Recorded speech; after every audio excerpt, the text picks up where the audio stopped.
Hello, hello, hello, everyone, and thank you for joining me this morning.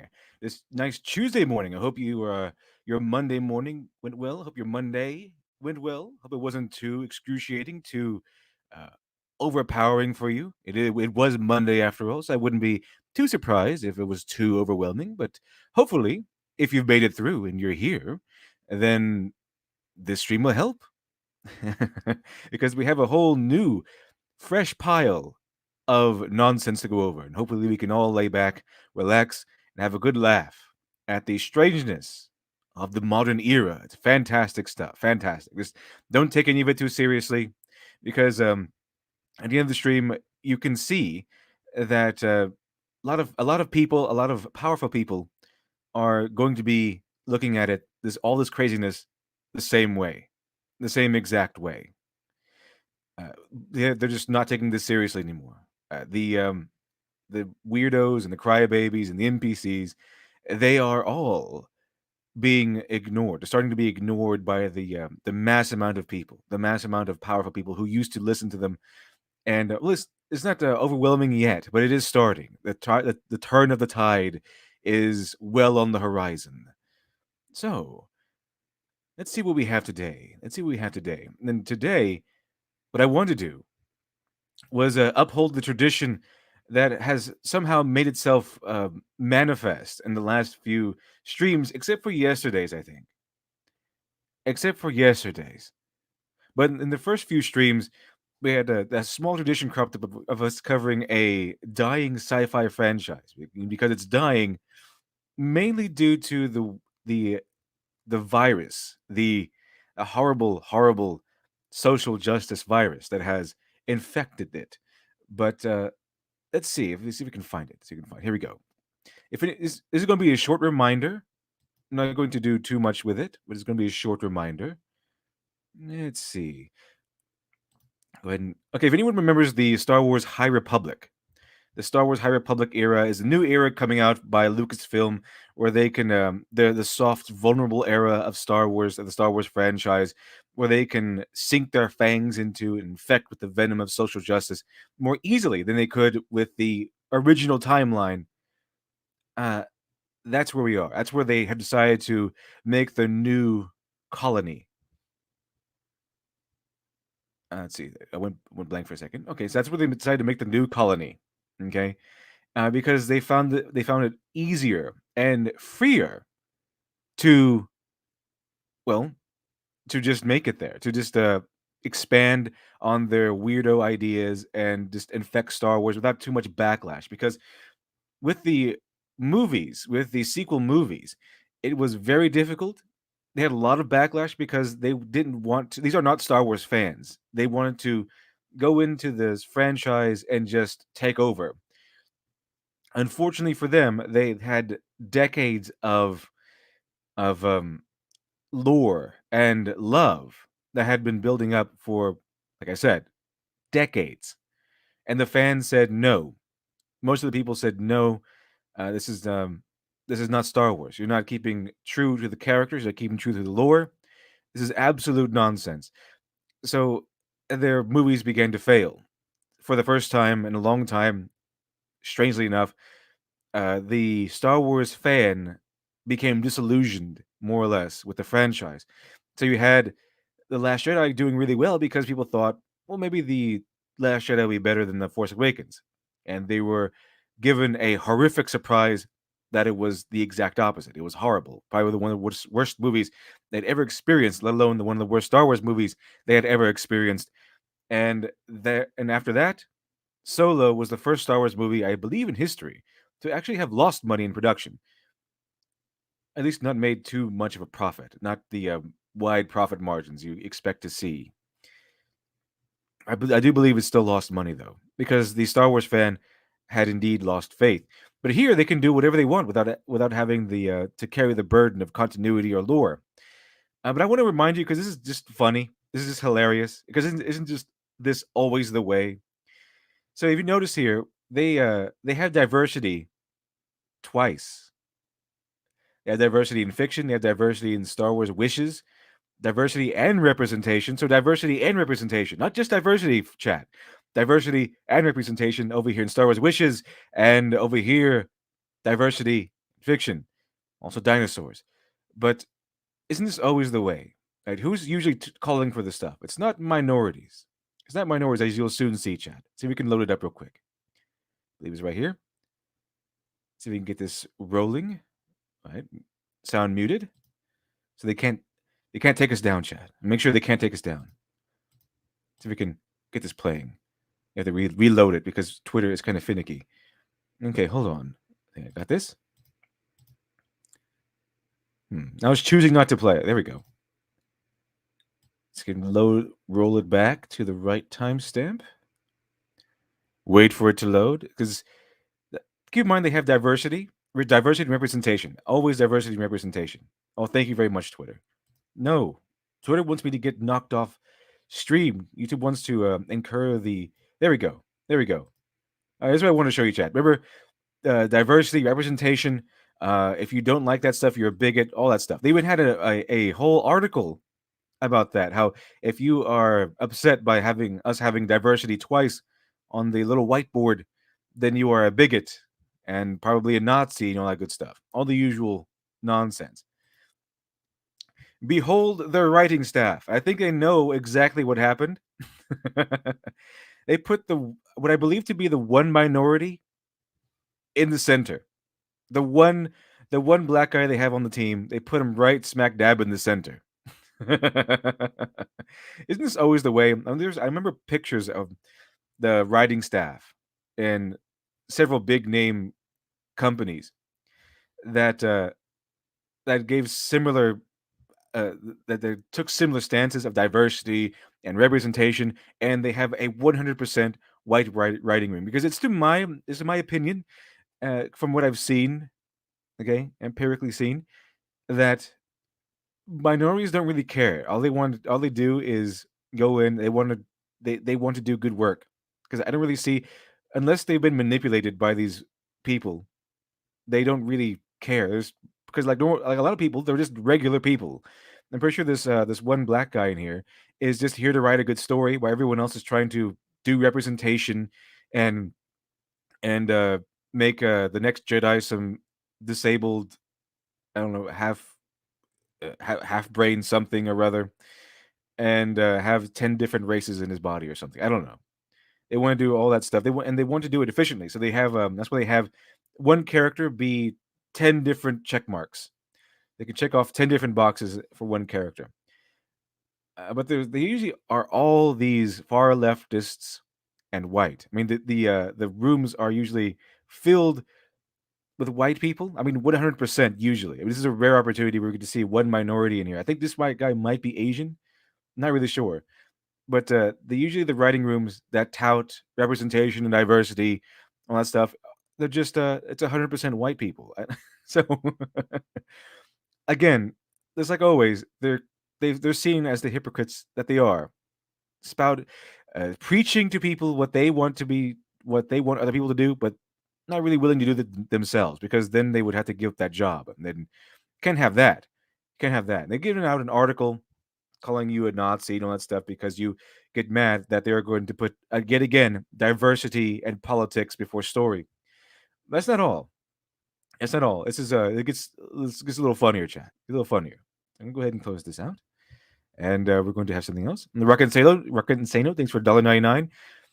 Look, a fandom is. I'll steal it. No one will ever know. Exactly. That's what they want to do. They want to take over your fandom. They want to take over all the stuff that's important. If Star Wars was not important, if Star Wars didn't have power, if Star Wars was not the cornerstone of American culture, then they wouldn't care about it because they're not fans of Star Wars. They're not fans or friends of Star Wars. They just want to take it over because they see taking it over as being able to get a foothold in, well, taking over culture, redirecting culture to how they see fit. Let's see here. Alexander Mosley, thanks for $1.99.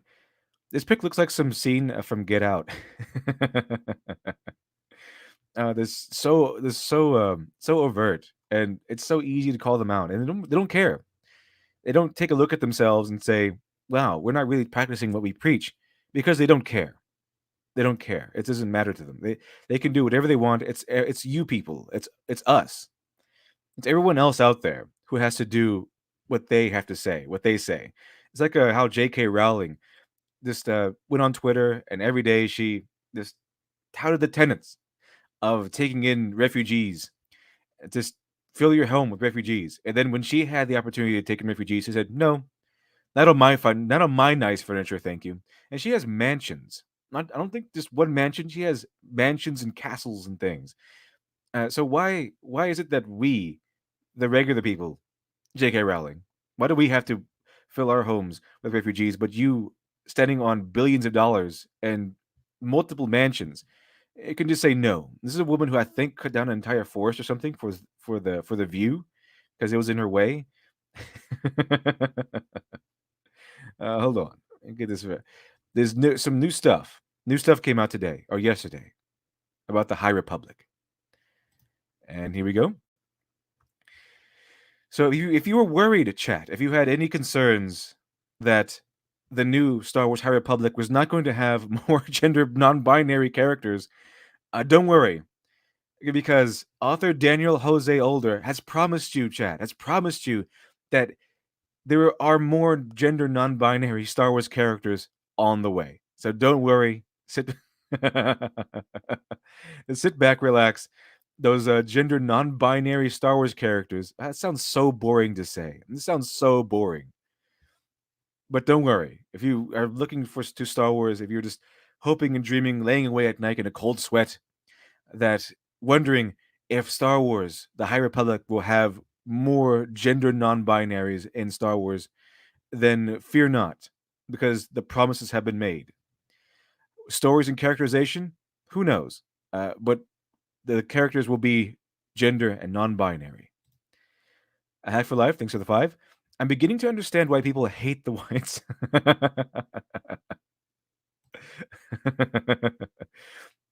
But don't worry, it's not all whites, okay? It's just the liberal ones, the far leftist ones, the ones that went absolutely insane. The ones that pretty much the ones that live in the bubble. It's not very good to live in a bubble. So as long as you don't live in a bubble, guess what kind of social media has created where you can block people out and block out opinions that don't agree with you. Just don't live in a bubble, and we'll be good to go. You'll be good to go. You won't turn into one of these weirdos who think that everyone who disagrees with you is a literal Nazi. But let's see. Let's check it out. Star Wars High Republic author Daniel Jose Older promises more gender non-binary stereotypes, non-binary Star Wars characters. That's what they're going to be, though. Let's be honest. That's what they're going to be. Non-binary stereotypes. Because as we all know, as we've all seen from woke fiction, they can only really write three personalities: quirky main character, quirky best friend, and the person who represents everything you hate. I reckon Sano, thanks for the 4.99. Thank you very much. I think we are getting it to a point where mediocre is now considered good, thanks to shortened attention spans, oddly puritanical ideals of the 2000s. Exactly. I think that's their plan, actually. Because if they can just take over all the stuff that is good, all the stuff that we go to for quality, and then replace quality with mediocrity, then they can run the game. They can run the table. They don't have to work. They can just pump out whatever they want, whatever nonsense they want. They can push story and character and quality storytelling to the side, and then just forget about it. Just pump out whatever political ideology they want, whatever political propaganda they want, and that'll be the end of it. That'll be the absolute end of it. People can't complain. People will get used to it, and they can just sit back and type out a script in about 30 minutes on their phone, text it to their editor, and push it right through into production. No, and everything will just get approved because, well, they checked all the marks. They have enough XYZ characters in them.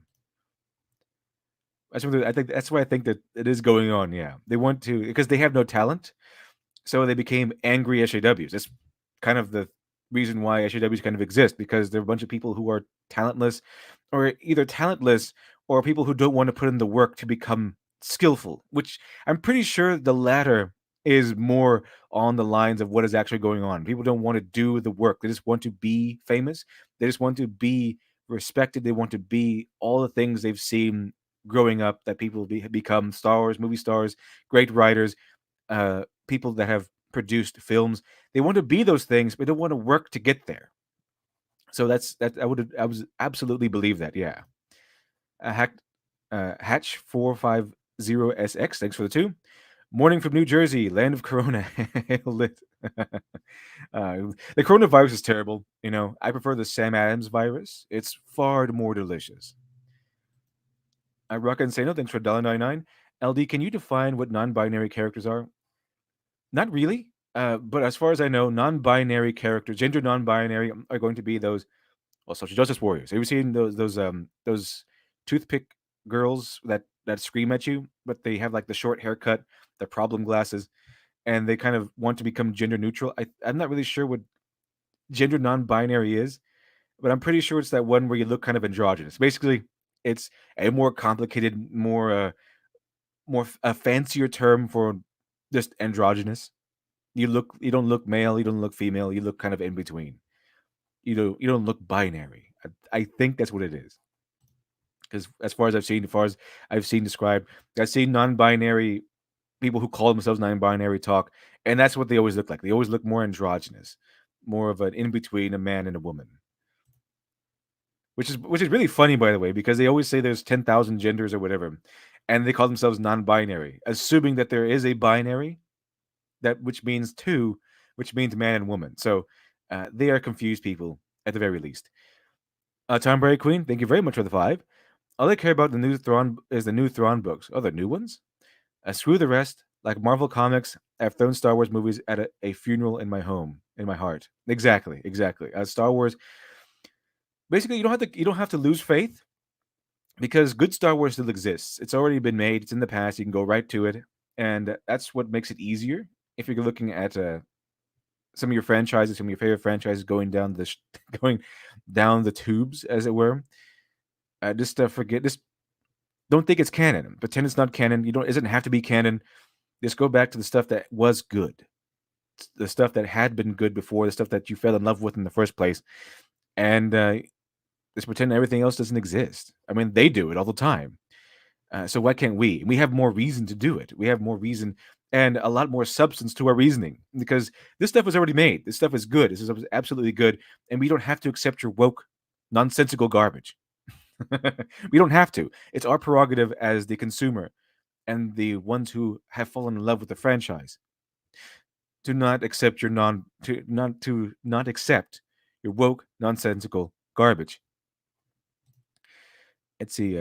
Boom her. Thanks for the 2. They are extremely unimaginative and lack empathy. Those are absolutely true, and those are actually not really flaws. They don't consider those flaws. They consider those uh, features. Oh, this is unimaginative. You can't be imaginative. You can't have empathy. I think there's actually someone got attacked in the comic book industry. There was the Sean Gordon Murphy got attacked because he sided with Doug TenNapel. He started to work with Doug TenNapel. They called out someone else, and as far as I know, the reason why they called her out is a woman. They called her out. They called out a woman in comics. The social justice warriors did. The NPCs did. They wanted to cancel her too for the crime of wanting to respect customers, wanting to write what customers want to read, and liking 90s comics. Apparently, doing those three things make you a literal Nazi.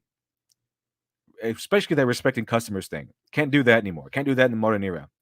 And we'll get to something like that in comics. I'll touch on this a little bit because something else happened. Something is always happening in the world of the fanciful world of comics. It's been a wonderland of nonsense. Okay, so let's see here. Star Wars author Daniel Jose Older, who is part of the New High Republic Initiative, isn't that promising? A confirmed author from the New High Republic Initiative is not here promising better stories or more complex themes or an expansion of the lore of Star Wars and building up what you've loved for decades. No, he just comes in here. It's promising as a number one priority. We're going to have more gender non-binary characters. Fantastic. Thank you very much. Aragan Sainer, thanks for $1.99. Non-binary characters, to quote Akbar, it's a trap. Yes, pretty much. Pretty much. It is a trap.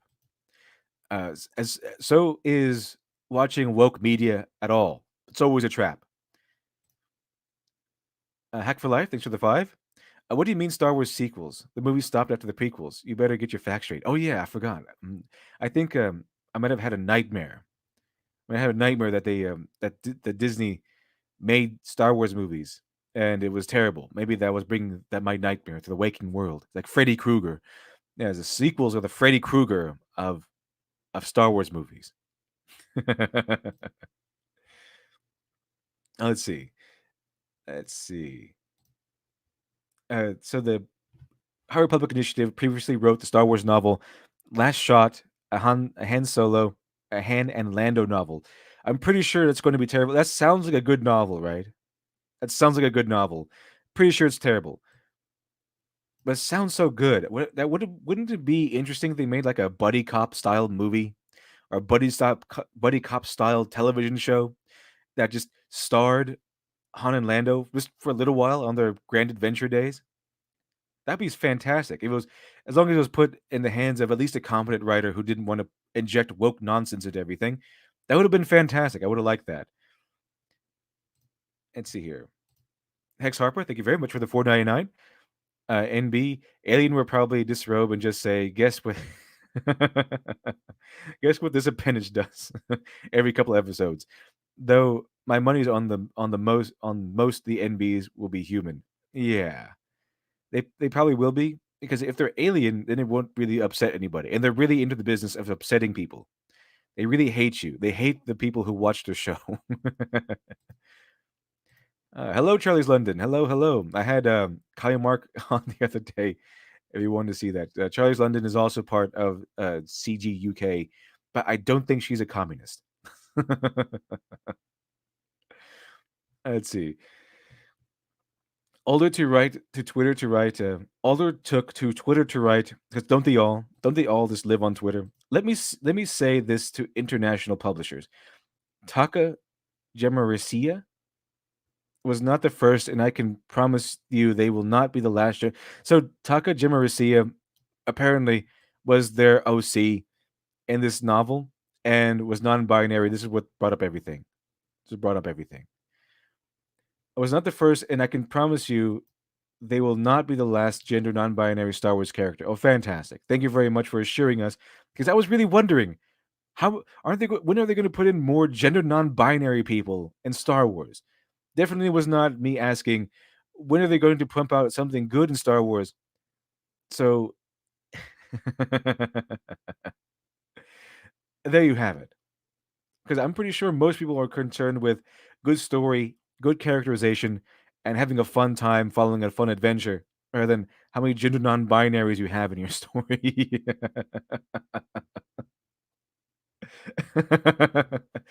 He added, "So you would do well to figure out how to handle that correctly for translations." Yeah, because gender non-binary is not really a thing outside of far leftist white liberalism. Everyone else, all the other nations of the world, like the Middle East and China, are saying, What is this? What are you talking about? We don't have a word for this." Let's see here. And there's the book. I'm really curious how this book would read, but I don't want to pay for it, so I'm not going to read that. So yeah, he's just demanding that everyone watch out for translations persons or translations of his books because he's going to have trans people and non-binary people, and you better know how to translate that accurately. Okay, you better putting demands on other foreign publishers. This is coming from a guy who's working on a team that has what one minority, two minorities in there. Way to go for the representation. Fantastic stuff. Taka Gemarisia. What kind of name is that? Gemarisia was a character introduced in Alder's Last Shot novel. Gemarisia worked. That doesn't even sound like a Star Wars name. It's like I'm reading a book about the drug cartel. Worked with Leia Organa as an agent of the New Republic. The character was part of a crew alongside Han Solo and Lando Calrissian, who were attempting to thwart Fyzen Gore's takeover of the galaxy. Okay. And Star Wars Republic Initiative puts focus on diversity representation. Older's promise shouldn't come as a surprise. Star Wars made it very clear they were focusing on diversity and representation in the new High Republic Publishing Initiative. In a video promoting the new initiative, Vice President of Franchise Content and Strategy James Vo stated, "We put together a really unique writers' room. We had we had really diverse voices with very different opinions about Star Wars. Uh huh. Even got the person that someone's mentally ill cousin to walk in and say and shout dinosaurs." Not only did Woe discuss in the promo video, but during the video, a whiteboard is shown that shows diversity and representation in two columns, as we've seen before. Older is expected to pen Star Wars High Republic Adventures, a comic series for IDW Publishing. If Star Wars The High Republic Adventures is similar to the current Star Wars Adventures, it will be a series targeted to at all audiences of all ages. Oh no, that's what they want. They definitely want the kids to be exposed to their ideologies. They definitely want that.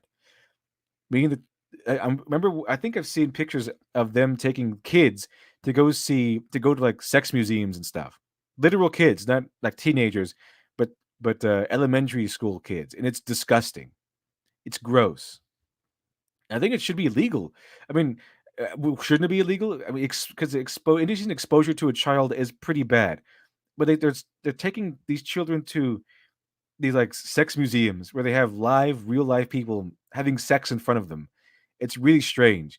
It's really off putting because you'd think something like that would be legal. I don't really think classifying that as art would make indecent exposure to children all that much better. Because real life people, it's not a painting or anything. They're real life people. Just having at it in front of children. It's really strange.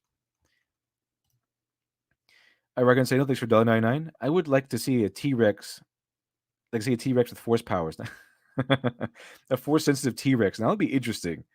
That would be an interesting concept.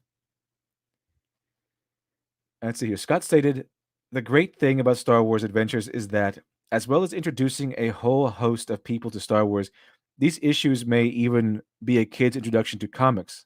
That's what they really want, and and to reading in general.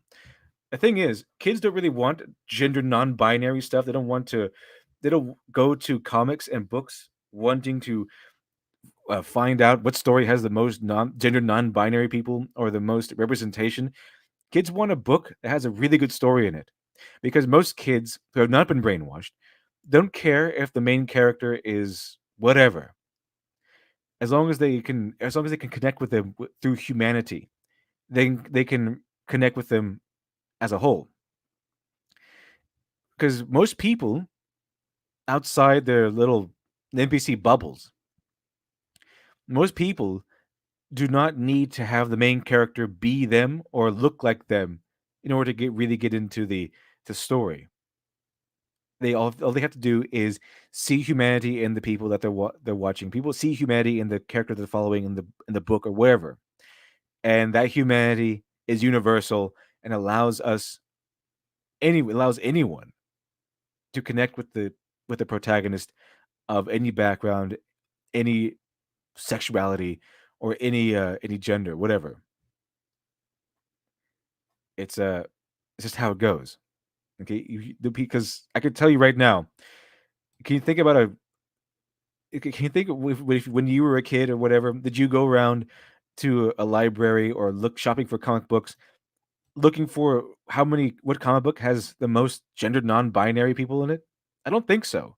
You want a comic book that looks cool from the cover and looks like it's going to be really cool adventure following characters that you know, hoping that they continue their really cool adventures. You want to see Luke Skywalker, you want to see Jedi fighting bad guys, fighting Sith and saving people. Everything else doesn't really matter. They can because not everyone thinks like these people who have lived their entire lives in a bubble. They don't. Not one bit.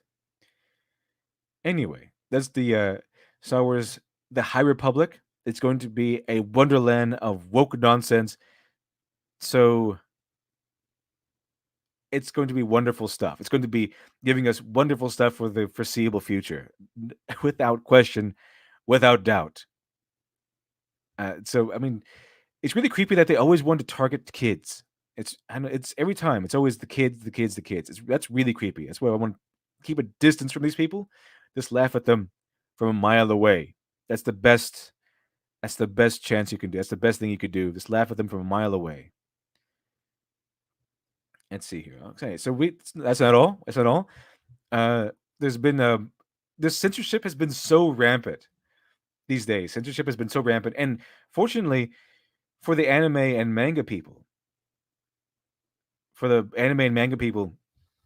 Japan has not really been bending the knee. However, who has been bending said knee, unfortunately, are the dubbing teams. When it comes to the West, when anime comes to the West, when manga comes to the West, and must be translated then to English. They take it. They take the opportunity to do a little creative license, creative meddling, and censor things. They start censoring things for the sensitive Western sensibilities. So here we go, and it's so rampant anyway that Bounding into Comics has a whole category just for censorship. But here we go. Funimation censors mild butt pun joke and Nekopara. Rocket Sailor, thanks for the 99. Tweed novels are the cause of all this insanity. I think so too. I think so too. Because these tweed novels have to be kind of delicate and have to really indulge in certain sensibilities, really indulge in your some people's certain, what should we call it, delusions or delusions of grandeur, things like that. They're really said, because when you write a novel, I said this many times, when you make a creative work of fiction, one thing you really have to do is identify who your target audience is. And tween novels know who the target audience is. It's, well, tweens, probably usually teenage girls, tweenage girls, and they know exactly what to do. They just play into what their concerns are, what their delusions are, what the fantasies are, things like that. So that may very well be so. Having your fantasies and your delusions coddled for many years, it can make one spoiled. Let's see here. So Funimation censors mild butt pun joke in Nikopara. Funimation, it's always Funimation. Okay, it's always blame Funimation. It usually comes from their weirdness these days. Let's see here. Radius, like RGC, Raging Golden Eagle said, there's going to be a boom as Netflix and others invest in anime/manga, followed by the destruction of said things due to censorship. Yeah, and the less censorship there is, the better. Just stop censoring creative works to inject your woke nonsense. Okay, we don't need butt puns taken out. Okay, they're not that bad. Funimation, the anime production and distribution company, has altered a joke containing a mildly crude joke during their subbing and dubbing of an anime series, this time in their dub of Nikopara. In episode 6, a sports competition is organized by Kashu Minaduki and Shiguri. I guess they're okay. So I guess they're siblings. Shigure Minaduki, in order to resolve the growing tension of conflict between Azuki and Coconut. uh, One of the sports included in this challenge is a butt bumping challenge in which respective opposing teams representative attempt to knock their opponent off a small platform into a pool of water using only their butts, which I think is an actual game. During Vanilla and Coconut's matchup, Vanilla attempts to distract Coconut with a riddle. Let's see. Okay, so I think it's right here. In the original Japanese script, the answer to the riddle was a play on the words Oshirari, acquaintance, and Oshiri, but resulting in the pun as acquaintances. In Funimation's updated subtitles and dub, the answer is instead replaced with a similar, though less crude pun of hipster. Oh, that's dumb. That's not even close to what the original one was. Listening to the audio, one can hear Vanillas clearly speak the Oshiari pun at the conclusion of the match. Funimation's dialogue alterations are becoming more and more frequent. Shortly before the Nikopara's censorship was discovered, Funimation altered another extremely mild sexual joke to remove any sexual references. In Bofuri, I don't want to get hurt. YouTube Hirohei is one of the guys who covers anime and has garnered infamy for being a ardent defender of Vic Mignogna. YouTuber Hirohei notes that issues with Funimation dubs go back to 2013. The company also dropped interspecies reviewers after only 3 episodes, apparently failing to have known the content of the series had been licensed. Yeah, we covered that a few episodes ago. If you hadn't catched it, if you haven't catch it, if you didn't catch it, if you didn't catch it, okay, if you didn't catch it, um, it was pretty funny because they said, "Hello, everyone. We Funimation didn't know that interspecies reviewers was this raunchy, even after we had our voiceover actors just scream out erotic moans into the microphone for hours on end. We didn't know how raunchy it was going to be, so we kind of dropped it. Hmm. Totally believable Funimation, completely believable." But we have another one. There's more. There's always more. There's always more, chat. There's always more. Always, always more. So let's see. What do we have next? Absolutely. Here we go. Here we go. More censorship. We have more censorship. Fear not. There's always censorship. So let's see. As Sentai Filmworks changes dialogue to explicitly reference misogyny in dub to a love to of love of to love Ru anime.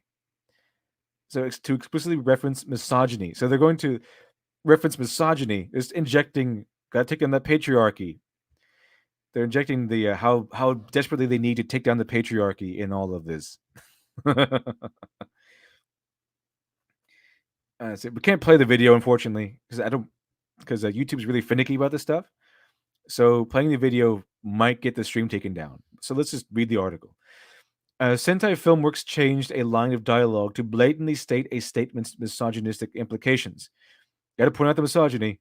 You gotta take down that patriarchy. Can't have the patriarchy in charge anymore. Rather than leaving them to be inferred from the original statement in the newly produced dub of To Love Ru, the dialogue change occurs.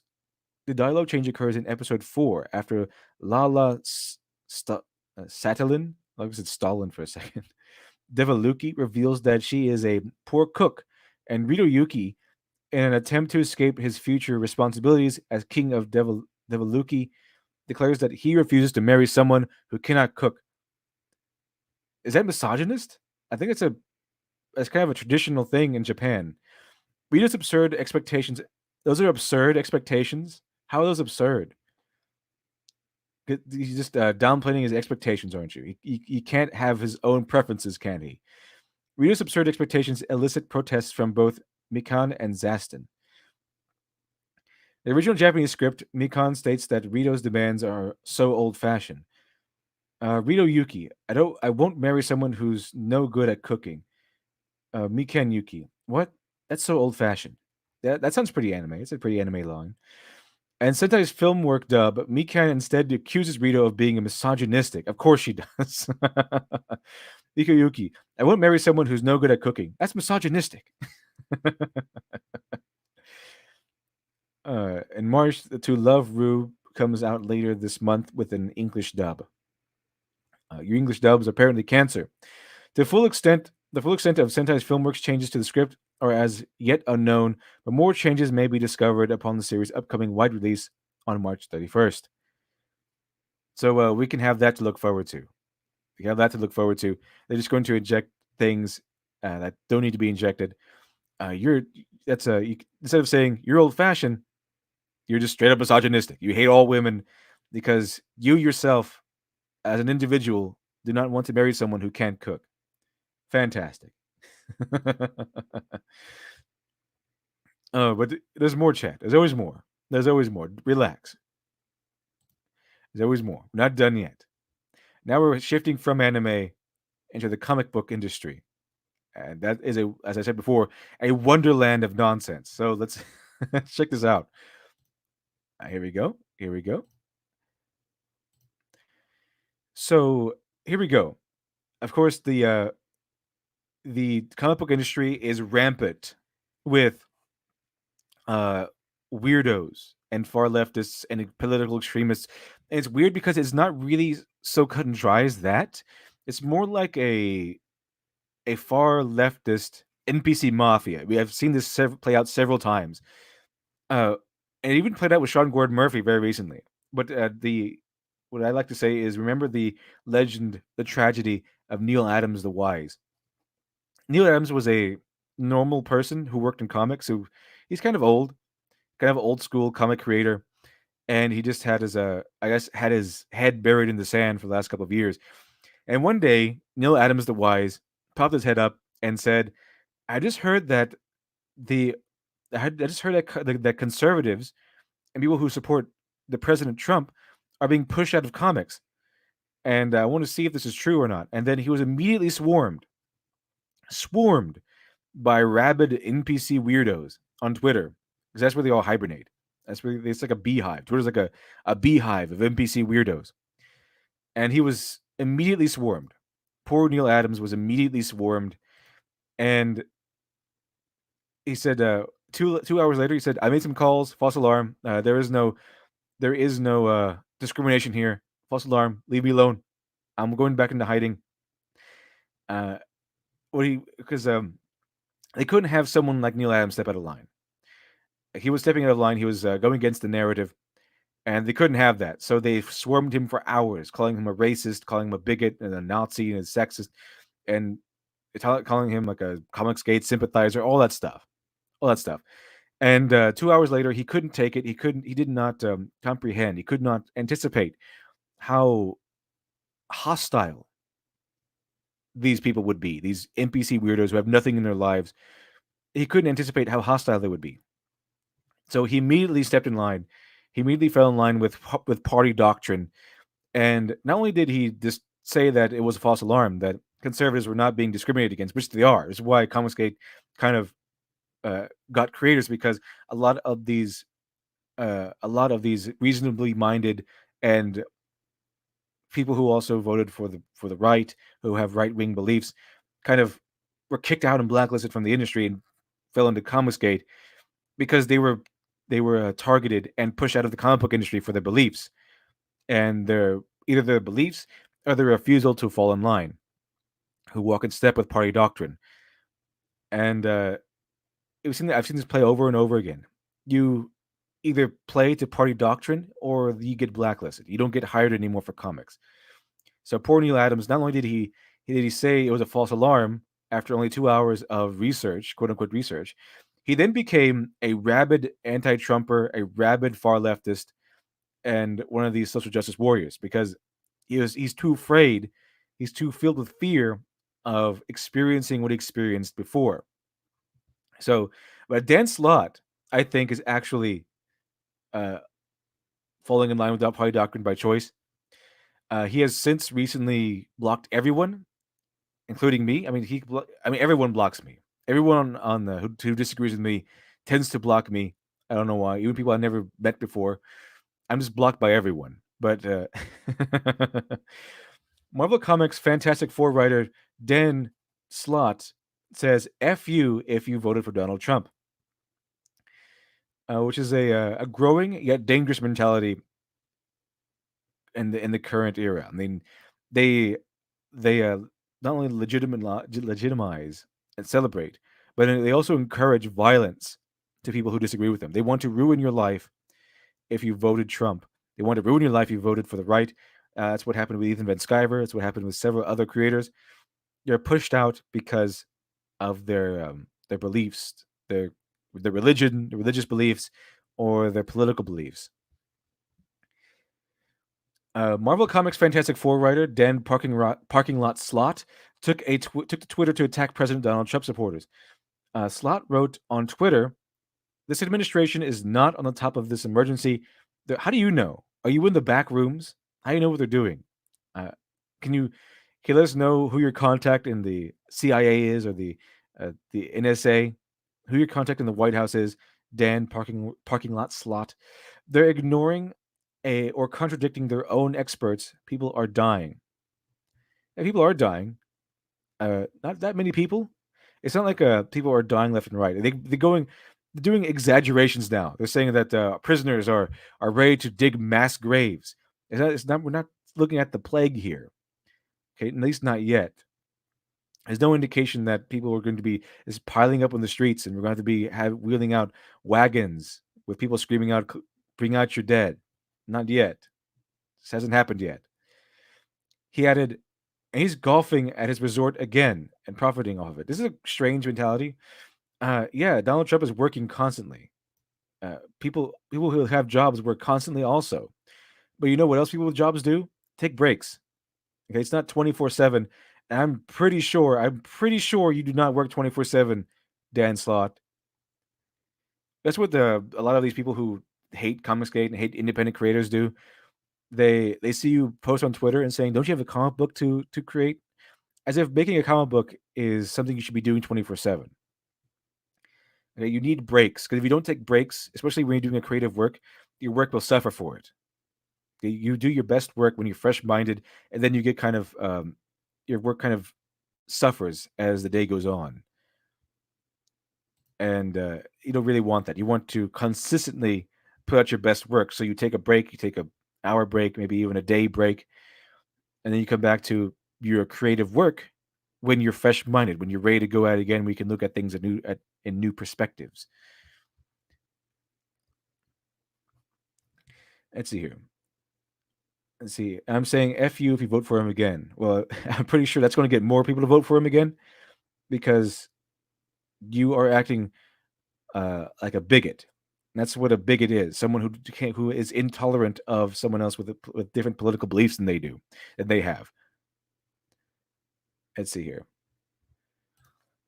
Chris Hassian, but don't you have a comic book to read? I do. I already did my part. I wrote my script. This the Unfortunately, I'm not the artist, so there's nothing more I can really do unless it's to edit the script some more. Let's see here. The administration is on top of this emergency. They're ignoring and contradicting their own experts. People are dying. That's what they always go to. People are dying. Fix this now. People are dying. Fix this now. Even when no people are dying, when it's another subject, they just assume people are dying and say people are dying to get to bring emotional shock to yourself and other topics besides the coronavirus. He's golfing at his resort again and profiting off of it. He's profiting off of his resort. I mean, Trump is profiting off of a resort that he owns. What a capitalist! Can't have that. I'm not saying F you for voting for him. I am saying F you if you vote for him again. Pretty sure he's going to get, like I said, more people to vote for him, because people don't like you. People don't like these people who preach to you every day. Okay, don't preach to people. It doesn't make you. It doesn't make me like you anymore. It makes me. It does the opposite, in fact. Mr. Cobblestone, thanks for the 2. Denslot thinks being on Twitter 24/7 is work. And they all do. All these modern comic book creators, they all think that. They think that being on Twitter is their moral duty. That they are all special and people actually listen to them. It's just Twitter. Okay, you might get some clout on Twitter, but it's just Twitter. Twitter's not real life. It's a NPC matrix where all their dreams come true, all their delusions are placated to. Rock and Say thanks for $99. If he blocked everyone, who is he talking to? The few people he probably hasn't blocked, his coworkers, I guess. Voice actress Susan Eisenberg, who is the voice actress for Wonder Woman, and is also a locale of political hot takes. Because aren't they all? A voice actress Susan Eisenberg, who will be playing Sorceress in the upcoming Masters of the Universe. Oh, fantastic! A Revelation series. I'm hoping Masters of the Universe isn't going to be woke also, which it probably will be though. Series and previously voiced Wonder Woman and Mira would concur with Slott's writing, and yet people will vote for him again. Nothing, it seems, will change that. It's incomprehensible and insane to me. Yes, they will vote for him again. He's beating out all the other candidates at the moment, I believe. Slott is no stranger for going after President Donald Trump. Oh, you don't say. You don't say. Recently, he accused the president of putting children in cages again. He has put no children in cages. That's more on the lines of Trump does not do everything. Okay, he's not hands on everything. He's not personally putting people in cages. He just isn't. He also claims President Trump is coronavirus's best friend. That's what they really want. They want to blame Trump for a virus that came from China. And they want to call you racist for saying the virus came from China, even though it came from China. Uh, he also uses President Trump and his administration of ripping off the Star Wars logo. I think the Star Trek logo. I think Star Trek might have taken inspiration from NASA. However, even Star Trek's own website refutes this idea. They explain in the Star Trek universe, the Delta emblem is a direct descendant of the vector component of the old NASA and later UESPA logos in use during Earth's space programs in the 20th and 21st century. And that's correct because Star Trek started out as more or less kind of a hard science fiction. So what it wanted to do was make a version of Earth that was better than what we had today, a more utopian version of Earth. So of course it would make sense for them to use NASA inspired imagery. And even Michael Okuda, who designed the Starfleet Command logo, explains it was inspired by NASA's emblem. The Starfleet Command seal was first seen Homefront DS9 and later in the Flesh FVGR, although the agency itself, of course, dates back to the original Star Trek series. The symbol was intended to be somewhat reminiscent of the NASA emblem.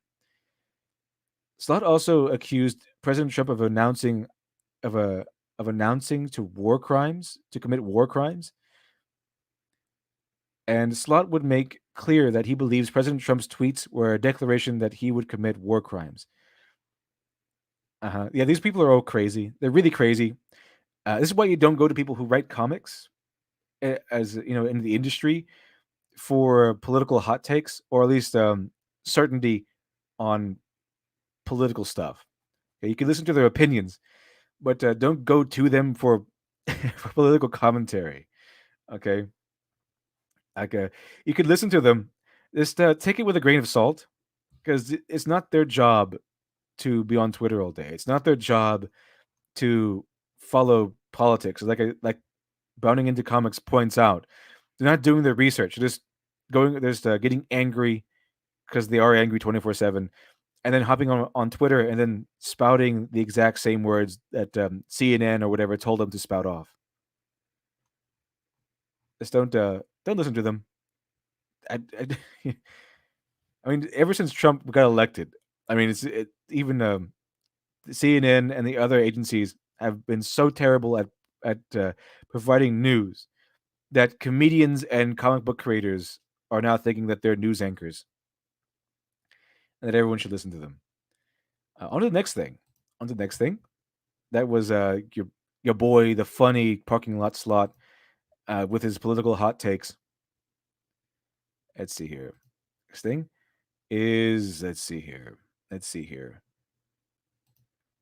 I'm going to show you this first. This is my new rule, considering how many comic book people and Hollywood people, entertainment people have blocked me. My new rule is I'm not buying from anyone who has me blocked, and this is a reference to Jim Lee, who has who did this, who sent this out in a tweet.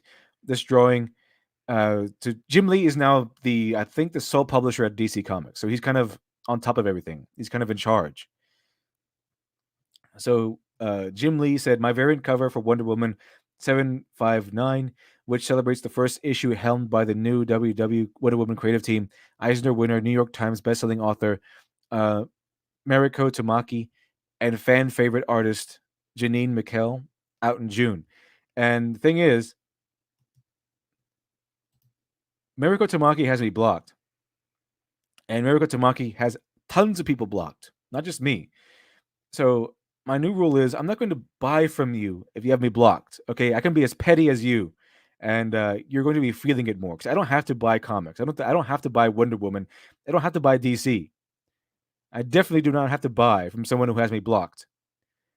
So in the war of pettiness, I think the consumer will win. So my new rule is, alongside if it's 1 to 2% woke, I'm not watching it. I'm not going to even attempt to watch it unless I can use it for something. And the other rule is if you have me blocked on Twitter, I'm not buying from you. it, let's see who can hold out more. Who see who could hold out longer on that one. But I bring this up because there's been a new article that came out concerning this little incident. Let's see if we can pull it up here. Mariko Tamaki and Michael Janine take over DC's Wonder Woman title this summer. And let's see here. Okay, got it. Writer Mariko Tamaki and artist Mikhail Janine are taking over DC's Wonder Woman title beginning with June. Are they putting it on there because they're I think one of them, at least one of them, is a woman. You know, they always say that she's a feminist icon and that you need to put women on comic projects that star female characters.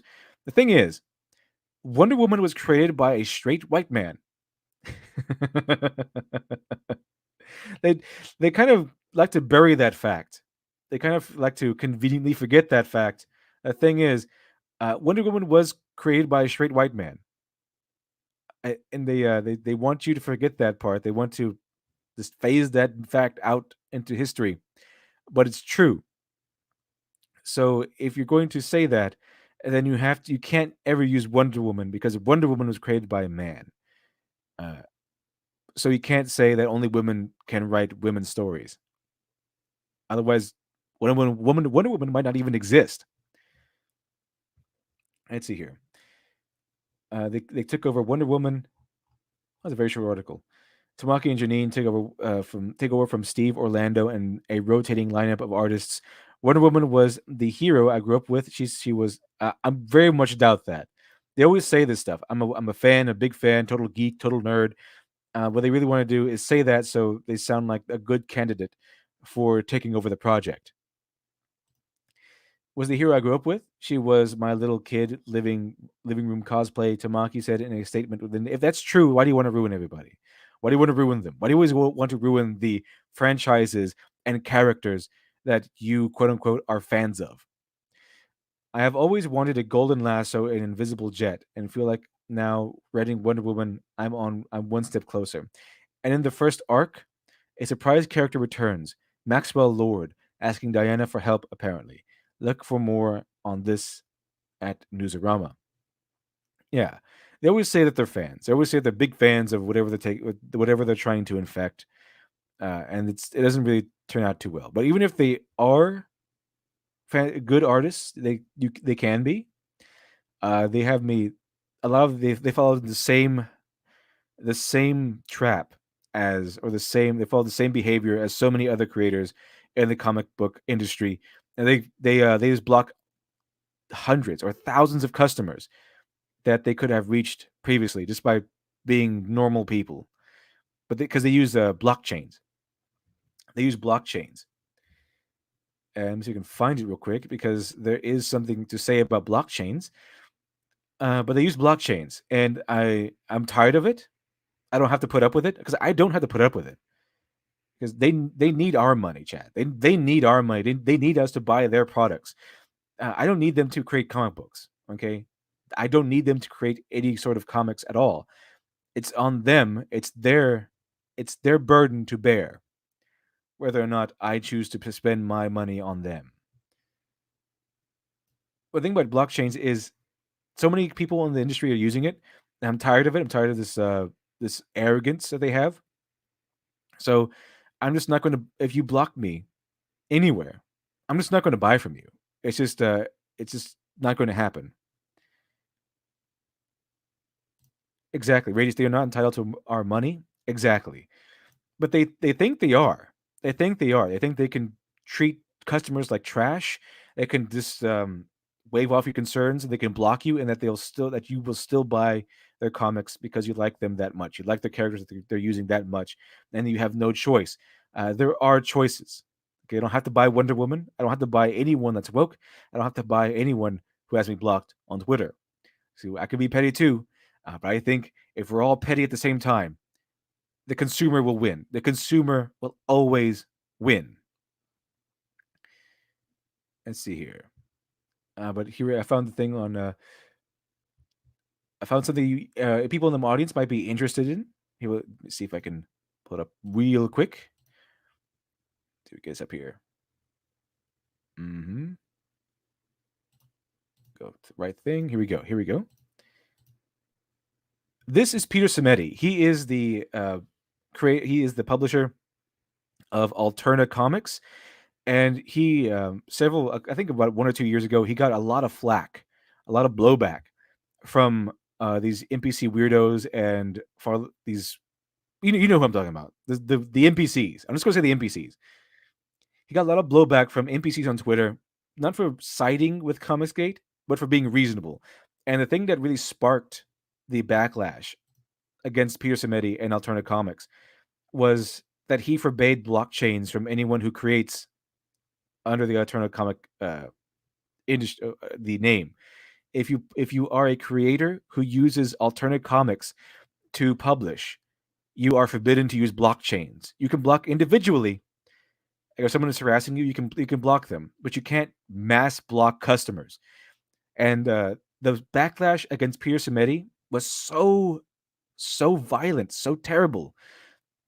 I think he even got swatted, but it was so terrible that he contemplated killing himself. He literally said that he was on the verge of committing suicide. That's how bad the backlash was.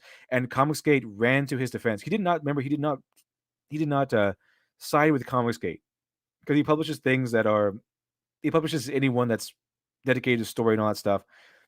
And but he did not side with Comicsgate, but he does sympathize, and he has since grown closer to Comicsgate because Comicsgate is taking the fight towards to the NPC culture, not by being a harassment campaign or a hate campaign, but by just producing comics or trying to produce comics or having the plan to produce comics that people want to buy for stories, character, and interesting new concepts, and leaving all the politics behind.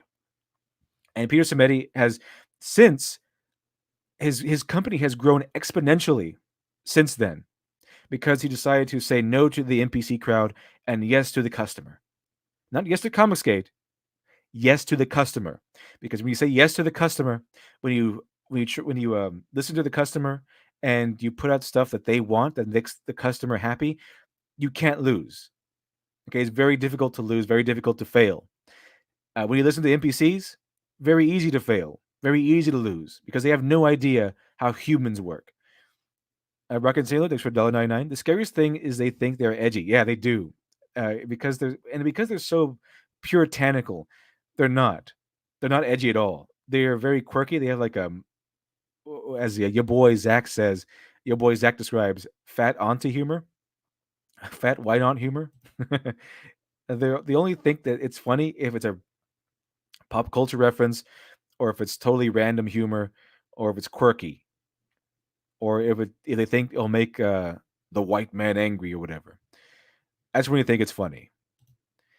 Hex Harper, thanks for the $4.99. Pay me to abuse you like a bad dominatrix. They forget that customers are supposed to enjoy it too. Exactly. Because even when a dominatrix charges you for punishment, right? It's because the customer enjoys it. They're giving the customer what they want. The fatal flaw in their business plan is that they're doing the same sort of dominatrix style tactics to customers who don't want it. Okay, we don't want this stuff. We want good stories. So all these businesses, even dominatrix businesses, are predicated on giving the customer what they want. And for some reason, these entitled, arrogant weirdos don't think that's a good business plan. And in fact, if that is your business plan, you are apparently a bigot and a Nazi. But back to Peter Simeti. Peter Samedi is always has he's a fountain of wisdom. He's been doing this. He's been publishing comics for many years. He's always a fountain of wisdom when it comes to comic creation. I myself have consulted with him a little bit, as well as many other experts and everything. But here he says, and I think this might be actually in response to all these quote unquote professionals blocking everyone. Comic creators that use block lists cancel customers.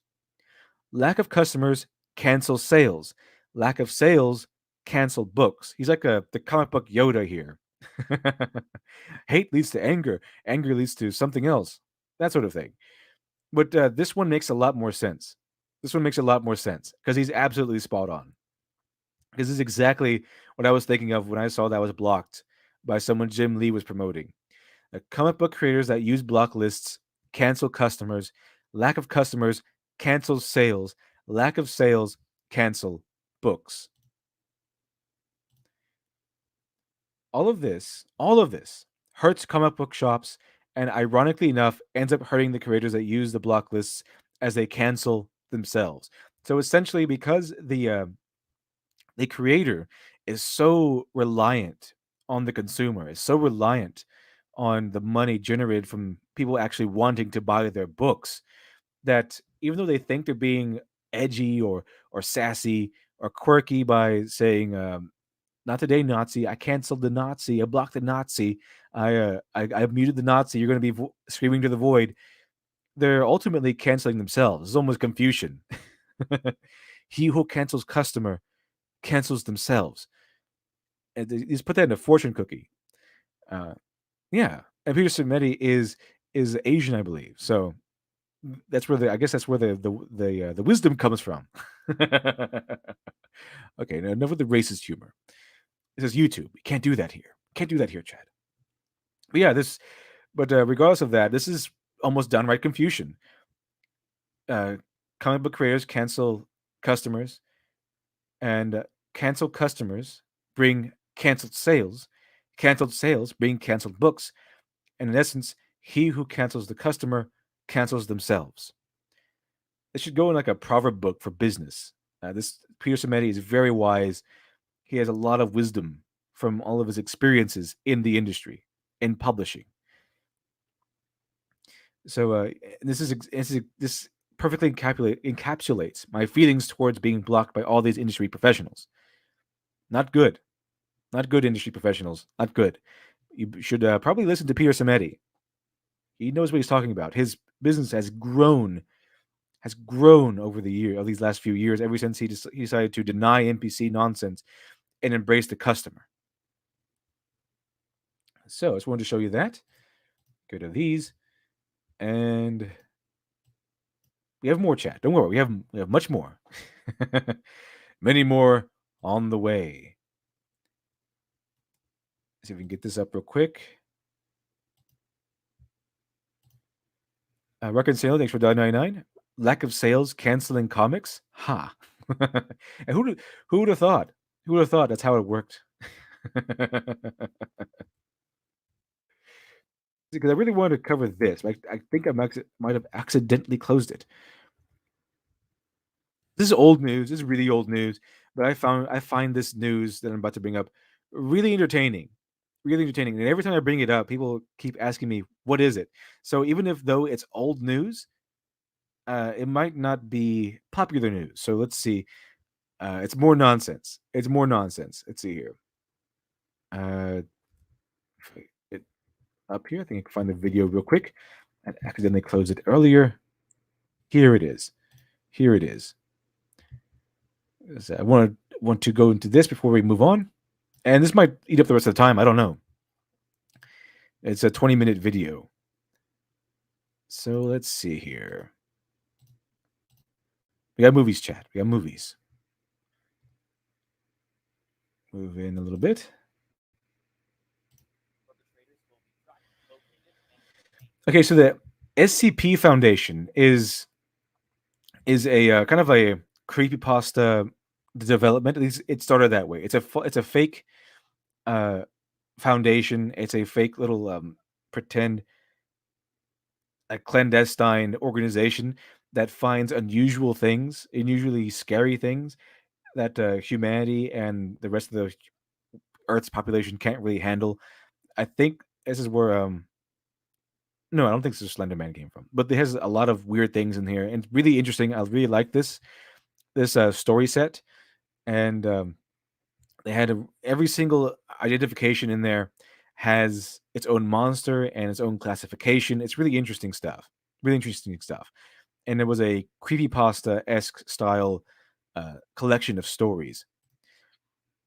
And it was done by the community too. I mean, they had editors who would approve things and fix things, just so you would have uh, consistency and that no one will step on anyone's toes. And you have the best of the best being listed as official uh, elements of the SCP Foundation, which stands for Secure, Contain, and Protect.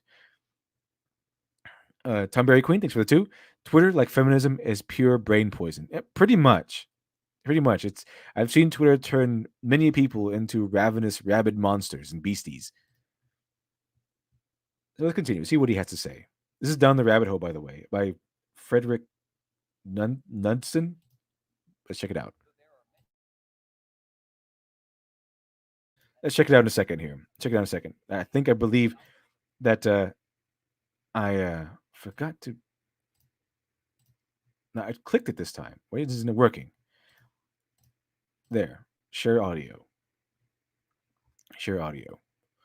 Actually, like again, here's a list of the little foundation's little entries. Let's see if we can. There we go. So you have Red Ice, you have Zombie Plague, you have the Abdominal Planet, you have Fountain of Youth, Skeleton Key. All these little things have their own story, their own stuff, their own layout, their own how they found it, how dangerous they are, and a lot of them are really interesting. Just like some of them are just videotapes in a television set or something, or a telephone, or an immortal lizard, or a crystal that just keeps growing without end, or that one of them is like that enemy from Doctor Who, the Weeping Angel, where they you look at it and it can't move, but if you turn away from it, it can move at ludicrously fast speeds and kill you. But the Secure, Contain, Protect version kills you instead of warps you back in time. Of articles are collated into a massive list, each with their own strange names, such as telepathy virus, charity worms, and the hateful star. Clicking on any of these takes the reader to a formal report, which gives an item number, an object class, special containment procedures, and a description of the object. I think those are the stairs that actually go down forever. If I remember correctly. But all these things are strange, and the organization is supposed to protect these things. Let me see here. Oh, here we go. Here we go. I think you can start. The weird stuff starts around here. So it was just a collection, a website to collect all of these stories, all these scary stories that were made by the community, and they prove the best of the best. But I think about right here is where we get into some nonsense. Authors and enthusiasts could discuss SCP-related subjects and share ideas while providing feedback on one another's articles. This was also when the first elements of leadership began to manifest, all working under pseudonyms and for no personal profit. The first three administrators were Dr. Gears, Fritz Willie, and Kane Pathos Crow. Though there were technically 4 administrator accounts, 2 of them were secretly the same person. Fritz Willie had anonymously created the new Wikidot site under the name The Administrator before creating his own personal account due to the fear that the creator of the site would receive favoritism. This decision helped set the positive ethical standard for the SCP Foundation, which would become a core part of its culture for years to come.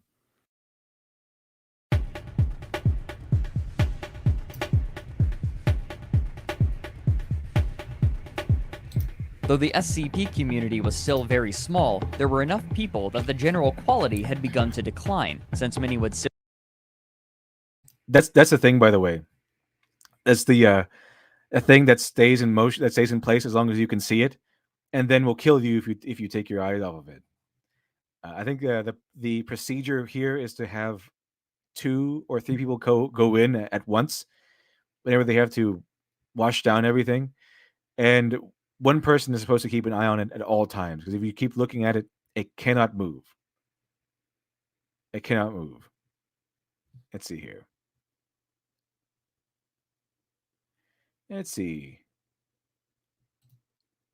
Simply post their SCPs without receiving feedback. Mary Sue's and self-inserts abounded, and a playful attitude had come to characterize new entries. Kane Pathos Crow described how the atmosphere of the Foundation had changed over time.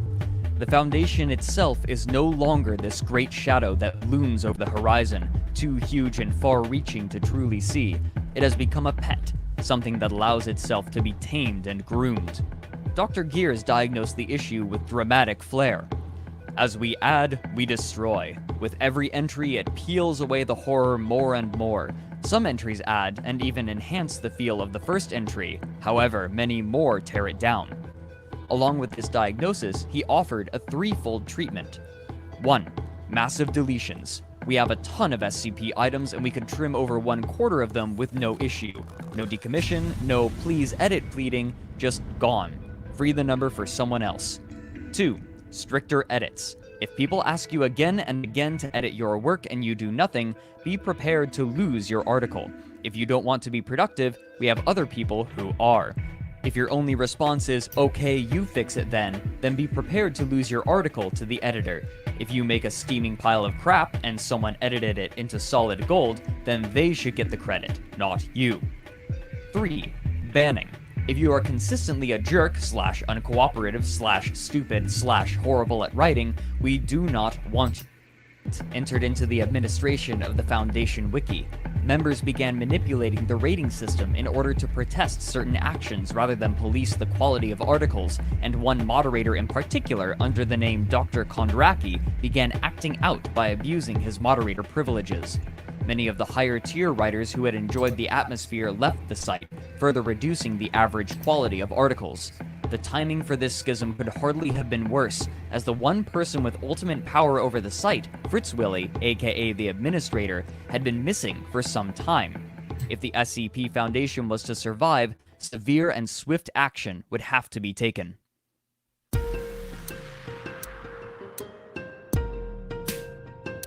The other moderators and admins demoted Dr. Kondraki and issued him a 24-hour ban. When he returned to the wiki only to collect and publish personal details of another user out of spite, he received a permanent ban. To deal with the low-quality articles, the moderators enacted the mass edit, where they began systematically sifting through them and manually deleting them, purging large swaths of content with the only community feedback being the page's rating. After contacting the owners of the Wikidot site, the administration was able to move site ownership privileges to an active user, allowing for complete control once again. Though a small contingent of users were frustrated about their articles being deleted despite technically having a positive rating, pursuant to Section 512 to Title 19 of the United States Code. Though all writing on the Foundation website is published under Creative Commons and therefore has little legal ground for removal, it was and continues. The thing about the I'm not really sure if he covers it on this video, but the thing about the Secure, Contain, Protect is that it got taken over by woke writers, and I think that's what you've seen right there. Now that you have a good idea what the whole thing was, you see right there that there's a change in leadership. Now leadership can change fairly easily, and it did, because they stopped with the whole we're going to add in quality stuff, and they started putting in stuff about adhering to the stories that contain more what you heard from the writing room of the High Republic, more scary stories that include gender non-binaries and trans people and all that stuff, the woke stuff. And it really fell into a deliberated state because they ran it like tyrants. They say if you disagree with that, if you just like say, hey, what happened to all the stories? This isn't even scary anymore. Some of them were actually, I think, some of them actually came out to be like comedies and quirky sketches and stuff like that. It wasn't scary anymore. It wasn't the Foundation, what the Foundation was supposed to be anymore. And if you come out against it, you got an instant permaban. So they started making their own little bubble. And so unfortunately for the SCP Foundation, it became popular enough to gain the ire to fall into the line of sight of the NPCs, and they took over. And that was the fall of that was the fall of the SCP Foundation. It was really good. It was a really good site too. It had a lot of interesting stories.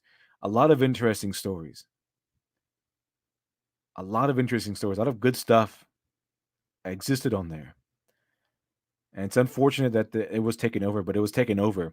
And you saw how in the video how easily the leadership gained control, how the original administrator kind of vanished and left the site in the hands of pretty much anyone.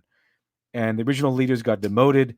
They started doing massive edits, taking out all the stuff they didn't want.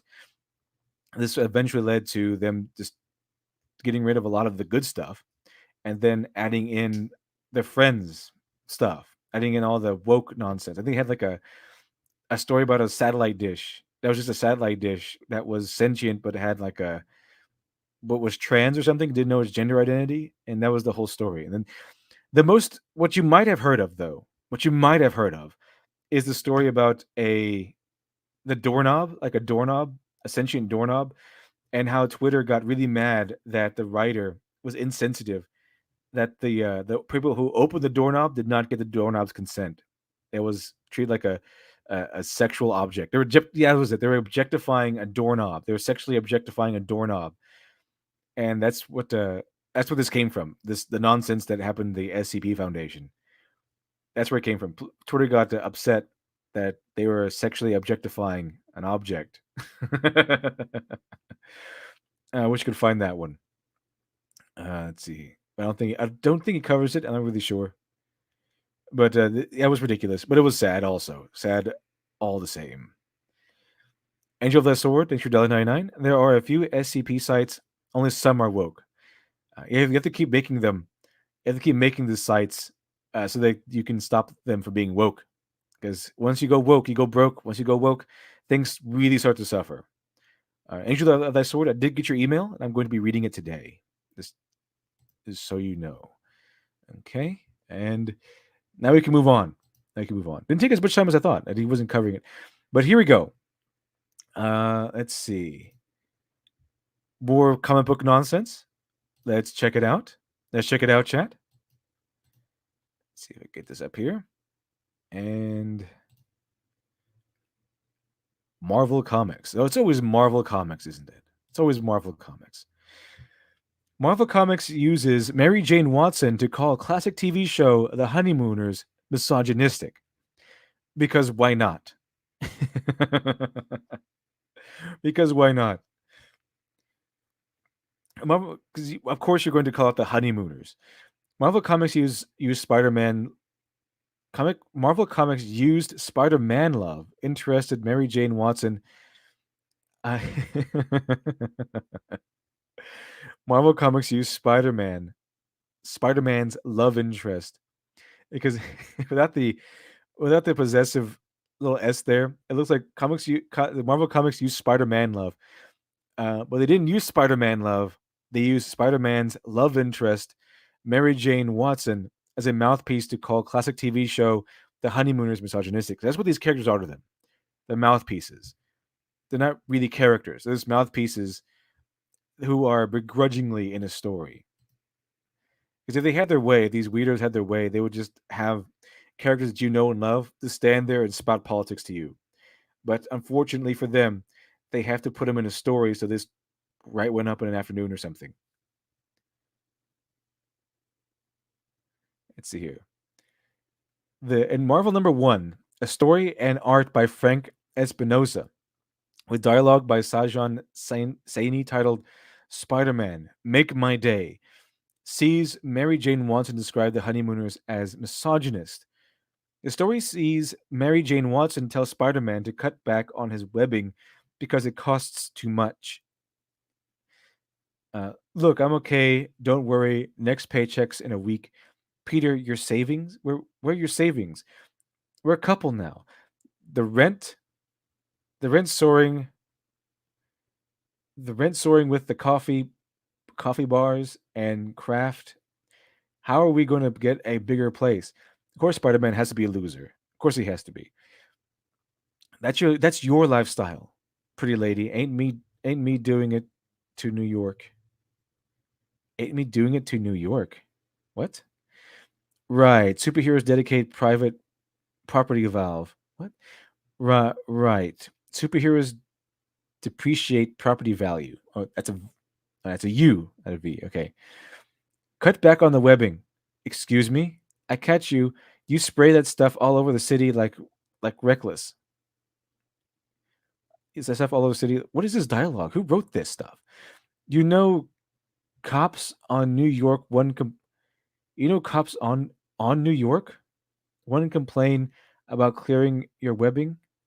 What does that even mean? You know cops on New York 1 complain about New York 1, okay. You know cops on New York 1 complain about clearing your webbing. However, during a fight with Rhino, Spider-Man runs out of webbing. So, yeah, because he kind of needs that stuff to live, Mary Jane. So either he needs the webbing, or he can't be Spider-Man anymore because he kind of needs that stuff to live. Hack for Life thinks so too. Look at Marvel taking on something relevant, because we can't have that hot new TV show, The Honeymooners, get away with their nonsense. Always the Marvel comics, always the classy comics. However, during a fight with Rhino, Spider-Man runs out of webbing. Instead of soaring through the streets of New York, he has not he has not only to hoof it on foot, but brave New York City's winter. He eventually meets up with Mary Jane Watson, who provides him a coat and details how she plans to take care of him. They're just stomping on Luke. They're just stomping on almost like Luke Skywalker. That's exactly what they're doing. They're just stomping on Spider-Man because he's also someone that kids look up to, that little boys look up to. And they can't have role models for little boys anymore. Can't have role models that they deem to be role models for little boys. They have to crush them into dirt. You ran out of webs. I ran out of webs. They fly now. They fly now. They fly now. They fly now. They fly now. They fly now. I'm so sorry. I got scared when I saw. I mean, why are you sorry? She's the one I told you not to use the webs anymore. Your webs are part of you. Are part of you. I get that. Oh, she's sorry. Okay. Your webs are part of you. I get that. We'll figure it out. I'm so sorry, keeping you in the dark about my bills. Stop being sorry about everything. Oh, my hand hurts 7 different ways. Let's get you stripped and in bed and on ice with an ice pack and some mulled wine. Spider-Man spends to as a response telling her to echo Ralph Cramden, baby, you're the greatest. That's when Mary Jane Watson describes the honeymooners as misogynistic. So even when you're giving someone a compliment, if it is any way not woke, they have to disregard the compliment, degrade your compliment, just totally devalue you as a person, devalue your compliment, and say and point out the how unwoke your reference is. Hey, you're awesome. What's that from? The Honeymooners? Yeah, that's misogynistic. She says, "Shut up. That shows misogynistic." Mm-hmm. To echo Ralph Cramden, baby, you're the greatest. Shut up. That shows misogynistic. MJ, what? I'm not Tony Stark. Yeah, I know. Uh huh. Why do you care? He just says you're great somehow, and then you have to say that shows misogynistic. If you have one character in there who's not woke, the whole show is evil, really evil. Let's see. For those who don't know, Ralph Cramden is the main character in the classic TV sitcom The Honeymooners that originally aired between 1955 and 1956. The show starred Jackie Gleason as Ralph Cramden. They also starred Audrey Meadows as Ralph's wife, Alice, and his best friend, Ed Norton, played by Art Carney. The show was based on Jackie Gleason's comedy sketches, which originally aired in the variety series Cavalcade of Stars, and then later on CBS. The Jackie Gleason show, he eventually reworked them into half-hour sketches for the Honeymooners. The show typically ended with Jackie Gleason's Camden saying, Baby, you're the greatest. He would then give his wife a hug and a kiss. It's unclear why Mary Jane Watson would think The Honeymooners is misogynistic, or rather, why Frank Espinosa and Sajan Saini believed it's misogynistic.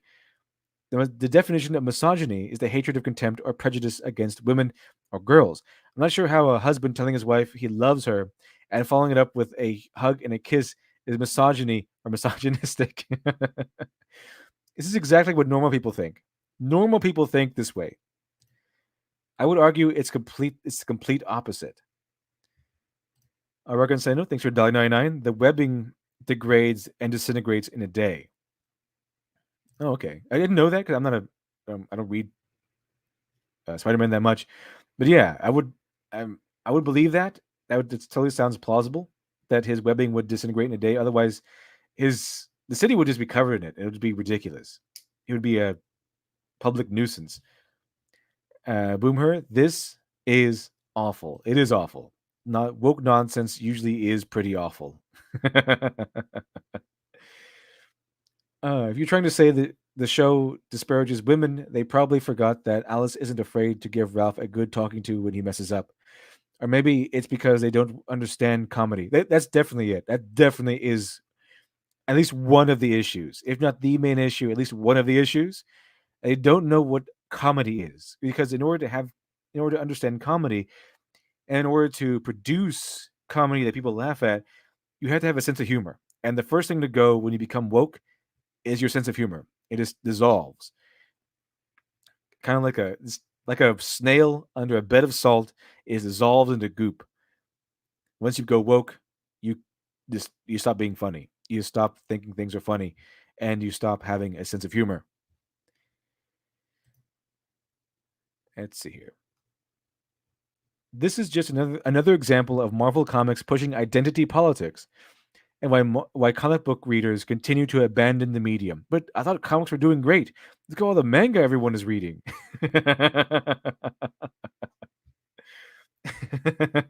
The food industry is doing great. I might be a hot dog salesman. Look at all the fried chicken everyone is eating, right? I'm not getting any of that money, but the food industry is doing great, right? Yeah, the comic book industry is doing totally great because everyone is reading manga now. If everyone is reading manga, it's because you failed, Marvel Comics. You failed, Mr. DC Comics. DC Comics and Marvel Comics have failed. That's why everyone has abandoned them and are turning towards manga. So that's more of that nonsense, more of that woke nonsense, good old fashioned, delicious, delicious woke nonsense. And there's plenty more to go, Chad. There's plenty more to go. Plenty, plenty, plenty. Let's see what else we have. Let's see what else we have. If in recent news, if anyone didn't know, there was Amazon. I believe it was Amazon was putting together a Lord of the Rings TV show. So instead of the movies, you're going to have a TV show, and everyone has anticipated this. I'm not really sure how it goes. I'm pretty sure a lot of people these days who have their pulse on the how things go, how the mediums go, how adaptations of beloved franchises go in the modern era. I'm pretty sure a lot of people were crossing their fingers and hoping this would be good. But unfortunately, knowing in the back of their mind that it's going to be terrible, and unfortunately, it's looking that way. It's looking that way. It's not looking good for the production of Lord of the Rings. Ruckin Sailor, thanks for $1.99. Bang, zoom straight to the moon. That's why. This guy says straight to the moon. All of a sudden, it's abusive. Not just to one woman, but to all women. All women. Because you hit one woman gets abused. It's all women. Even when a woman punches a woman, she's actually punching herself.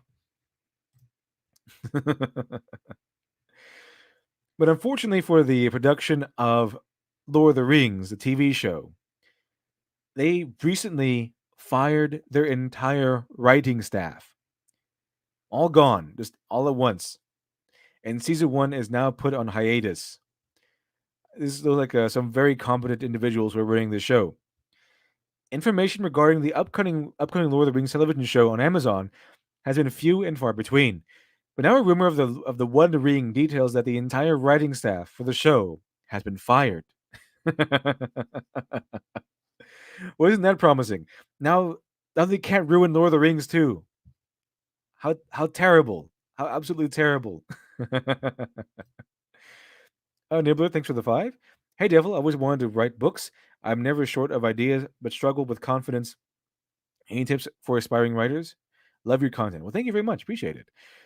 Just write down the best story you think you can, and it's really about just taking the plunge because it takes a lot of confidence. It takes a lot of bravery and courage to go from person who writes their own stories to person who shows people their stories because you're putting your heart and soul in the hands of someone else, and they will critique it, and it might not always be pleasant, it might not always be positive, but the thing is, if you have to, it's something you're just going to have to learn to deal with. So my advice is just take the plunge, let someone else look at it, let someone else, even a stranger, look at it, and brace for the impact. If it's good, they'll say it's good, but if it's bad, they might say that it's bad, or they might actually give you some constructive criticism.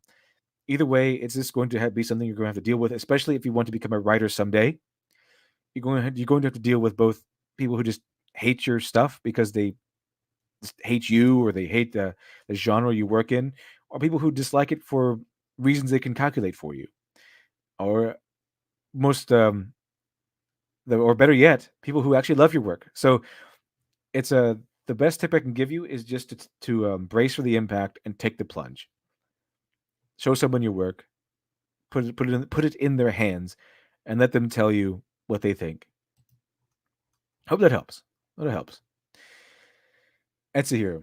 Not only that, but Tom Shippey, a renowned Tolkien scholar, has also been rumored to have exited the project. A renowned Tolkien scholar. I mean, these guys are really, they really love Tolkien. They dedicate a lot of their lives to studying the works of the author, and these people tend to be, and rightfully so, very particular in how the works of Tolkien are represented. And they usually like to really get upset, and they're like really major nerds. You really get upset when things are not being respected properly. When you have works when something they love and they dedicated so much time to and so much lives to are being constantly disrespected. And I think it might be because they're trying to inject woke politics. Because isn't that always the way things go? Woke politics. But there's a reason. That's not a good sign when someone who is a scholar of the franchise you're working with, exits the project, not gets fired, but exits the project on their own. Not a good sign at all. Not a good sign at all. So let's see. As exit the project. Let's see here. The One Rings Cliff and Justin detailed the rumors during the recent podcast where they played the Lord of the Rings, the Confrontation board game. During their set up, the pair dropped the bomb that Amazon let go of the writing staff, and the show was put on hiatus until the streaming service was able to get a new team. Around the 7:30 mark in the video below, Justin states Amazon has let go the entire writing room for Lord of the Rings. Everyone is gone. Their plan is to bring a whole new writing team for season 2. Let's see here. He adds, right now, as we speak today, as they film this, season 1 is on hiatus. They are not filming season 1. They are filming a pilot, maybe 2 episodes, but they are not shooting season 1. It's officially on hiatus. The writing team for season 1 has been let go. Amazon is actively looking for new writers to join a brand new writing room for season 2. Well, isn't that just fantastic? See how long this is. Okay, it's the whole thing. I don't want to scour through the whole thing. Justin continues, whatever has happened to the scripts for season 1 of Lord of the Rings, those scripts are now in cold storage. The season 1 is on hiatus. As far as we've heard, they are looking for an entire new team, entire new writing team for season 2. Justin then adds that not that's not the only bad news. Not only are the writers gone, Shippey is officially off the project. Shippey had previously done an interview with Tolkien Gesellschaft, where he reacted to the Lord of the Rings Meet Our Fellowship trailer, where he details that he is part of the team. And in that interview, he revealed that the Tolkien estate had veto power over the show. Shippey stated, yes, the Tolkien estate keeps a very careful eye on everything and is quite capable of saying no. They retain a veto over everything that concerns Tolkien. However, it did indicate that Amazon did have a free hand because the show appears to take place during the Second Age. Amazon has a relatively free hand when it comes to adding something. Since, as I said, very few details are known about this time span. Tolkien estate is still insists that the main shape of the Second Age is not altered. Sauron invades Eredor, is forced back by the Numenorian expedition, and returns to Numenor. Then there he corrupts the Numenorians and seduces them to break the ban of the Valar. All this, the course of history, must remain the same, but you can add new characters and ask a lot of questions like what has Sauron done in the meantime? Where was he after Morgoth was defeated? Theoretically, Amazon can answer these questions by inventing the answers, as Tolkien did not describe it, but it must not contradict anything which Tolkien did say. That's what Amazon has to watch out for. It must be canonical. It is impossible to change the boundaries which Tolkien has created. It is necessary to to remain Tolkienian. Oh, that's fantastic. That's excellent news. So anyone who wants a good Lord of the Rings TV show, a good Lord of the Rings TV show, this should be excellent news for you because the Tolkien estate holds veto power and they are dedicated to having to respecting the lore, which would be which would be a nightmare scenario for people like Ryan Johnson or Kathleen Kennedy. Could you imagine how Kathleen Kennedy, Ryan Johnson, J.J. Abrams would react if they had to adhere to the lore and they had to respect the lore and they had to give deference to the lore of Star Wars? They would go insane. But here you have a strict oversight of Lord of the Rings and strict oversight by people who love the franchise, who love Lord of the Rings, who greatly respect the work of Tolkien. And they say, no, you can't degrade Tolkien's work. You cannot veer off from it. You cannot degrade it in any way. You can't. They have veto power. You do that, no, they'll say no. You try to inject woke nonsense, you say no. So this makes me think more and more that this was all about woke nonsense. They saw that Lord of the Rings season 1 is looking pretty woke and kind of degrading because what they probably were doing was what the woke writers tend to do is demonize the old stuff, kill your past, forget the past, kill it if you have to. And Tolkien Estate was not having any of that. And so you have the entire writing team being fired because they couldn't comprehend respect. They couldn't comprehend respect and deference to the old lore through Tolkien. They just couldn't do it. And then fired. Now, this is just speculation, but judging by the patterns of how modern media is treating age-old franchises, this seems to be a pretty good guess at what actually happened. Let's see here. Rocket Sale, thanks for $1.99. Oh yeah, they called it a fixer, just like She-Ra.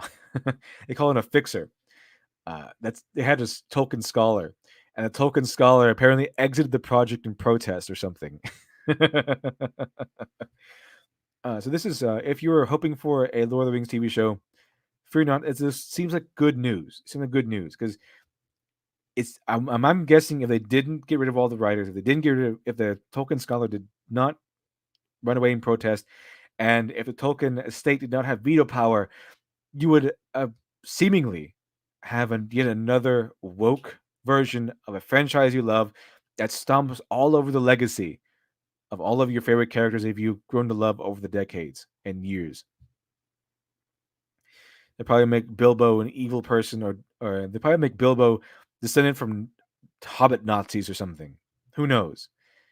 It's all in their court, all in their court.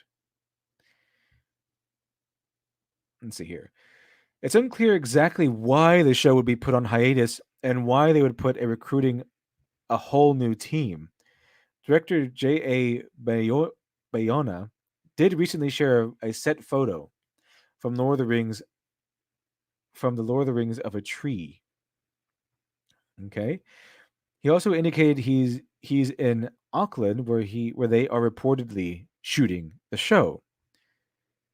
What do you make of this rumor? I think they were trying to inject woke nonsense, and the Tolkien estate was just not having it. They were not having it, and neither was the Tolkien scholar they hired. He wasn't having it either. It's no. They said no, not having it. No, you're not ruining this thing, not injecting your politics, your weirdo nonsense into this show. Um, so no, you can't do it. Fire all those writers. We're not going to have a writing staff filled with weirdos who want to stomp over the legacy of J.R.R. Tolkien. Not going to happen. Tolkien estate just cut it off at the nub.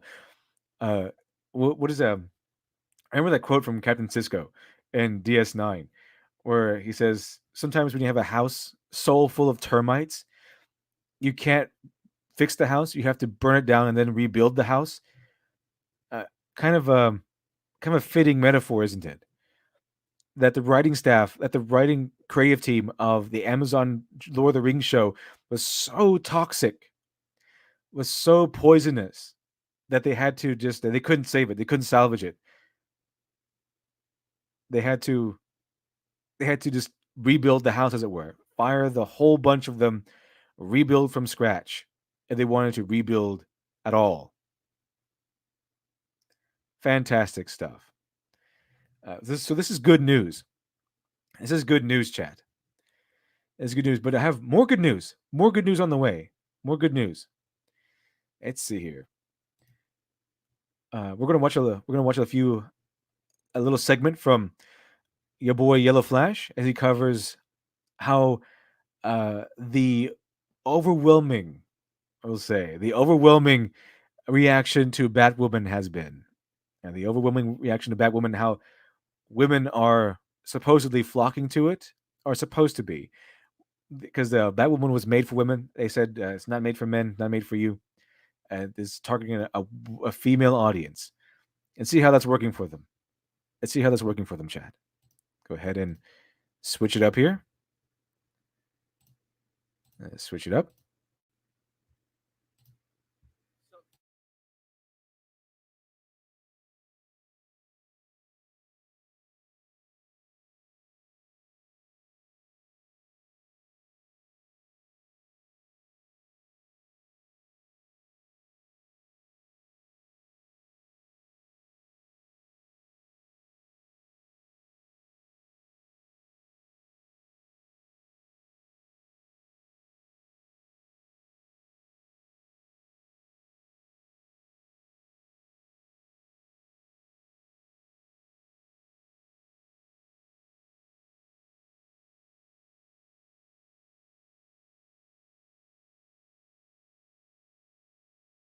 Okay.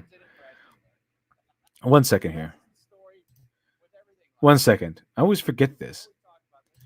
I always forget that. Sorry, Chad. Sorry about that. This is yeah, I know. I know. I know. I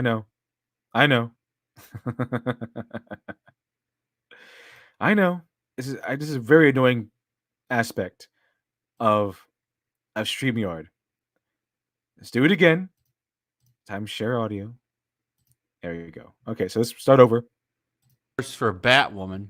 I do enjoy doing these videos because it's like we can just see every week how the ratings drop for both Batwoman and Supergirl. But let's be fair, Supergirl is in nowhere near as bad a shape as Batwoman. This show is just crashing and burning, and I find it absolutely hilarious because this show was ran on woke. It's like they literally, what are we going to put in this engine to make it run? I got it. Let's get a little of that woke 93 and put that in there. That will possibly propel it to the top of the ratings. It's going to be a huge hit. Everyone's going to love it. I can't wait to see what happens. And it crashed and burned. As is the story with everything like this. And I always talk about this, and I'm going to talk about it again. It had one of the stupidest storylines I've ever heard of, where Batwoman decided. So here's the premise. Basically, the Gotham tabloids were like, "Is Batwoman got a crush on this male officer? Oh my goodness, TMZ Gotham." And she's like, "Listen, I can't have this. Listen, Supergirl, you're a reporter.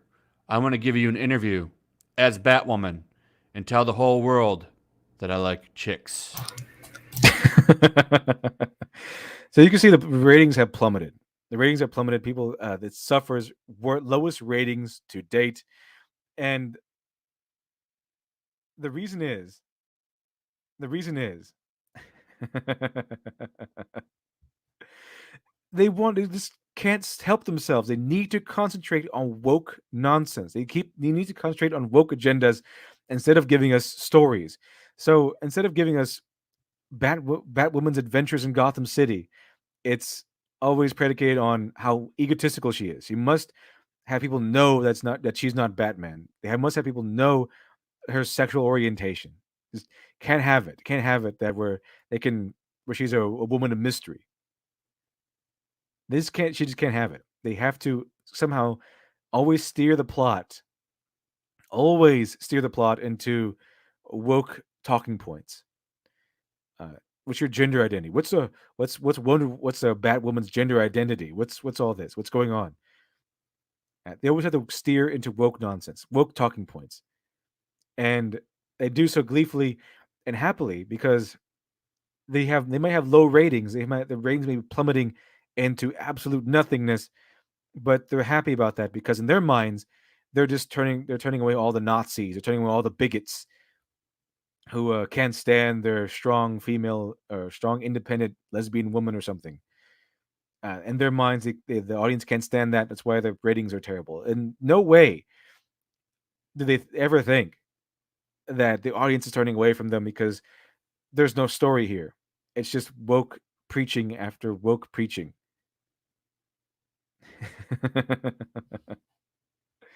Yeah, let's see. And that was the premise of the entire episode. Batwoman coming out to Gotham. Oh, wait, what's this? Her secret identity already had an episode around that? Well, how can we do it again? Let's do it again, everybody. We'll have 2 episodes. Now the costume vigilante needs to come out. You're supposed to be mysterious if you're a vigilante, but, I guess, we throw things to the side in the Batwoman universe because woke first. So happily, this show is just crashing. And what's even greater about this, what makes this even better, is there's going to be a season 2. They've already renewed it. Like, hell, how low can we go? We want to be the first network to see just how bottom of the barrel ratings can go. Maybe our goal is to have 2 people watching at the end of the day. Can you imagine if Batman was so worried about this stuff that he would go consistently and constantly on interviews telling everyone that he's straight? I don't think Batman cared. I don't think Batman cared one bit what people thought about his sexual orientation. I don't think he cared one tiny little bit because he was dedicated to saving people. He cared more about saving people. He cared more about bringing justice to people who couldn't get it, and more about cleaning up the streets of Gotham. That's what he cared about. That's what Batman always cared about. I'm pretty sure that Batman is kind of modeled off of a mixture of Sherlock Holmes and Zorro. I'm pretty sure that Bruce Wayne would happily play gay. If he would meet his ends. I don't think he cares. Even if they ran an article about his sexual orientation, I don't think Bruce Wayne would care either. It's all about getting the job done. It's all about getting justice, getting justice for people who can't get it on their own. because he's a superhero. Batwoman seems to be egotistical and driven by just trying to outdo a man or whatever. That's it. Trying to because she wants her own glory. She wants to make sure that everyone knows that she's doing it and not Batman. Big ego. It's not. And again, if she had a big ego and that was a flaw, considered a flaw, then that would be one thing. But I don't think it's considered a flaw. Usually, these woke characters have big egos. They usually do, but it's considered a feature, something good that they have, something to their ego is what they use to fight against the patriarchy, the scary, evil, domineering patriarchy.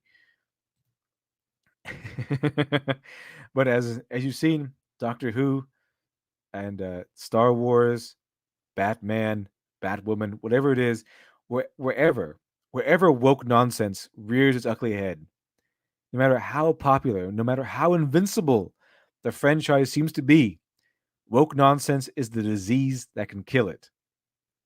It will always drive people away because it's produced by people who just live in bubbles. A bubble so tightly wound that anyone outside the bubble are evil. They're evil Nazis. And you saw this too with extra credits. Whenever they brought out that game where they call World War II games evil because if you play online, you could have a random chance of playing as a Nazi. That's morally corrupt or whatever.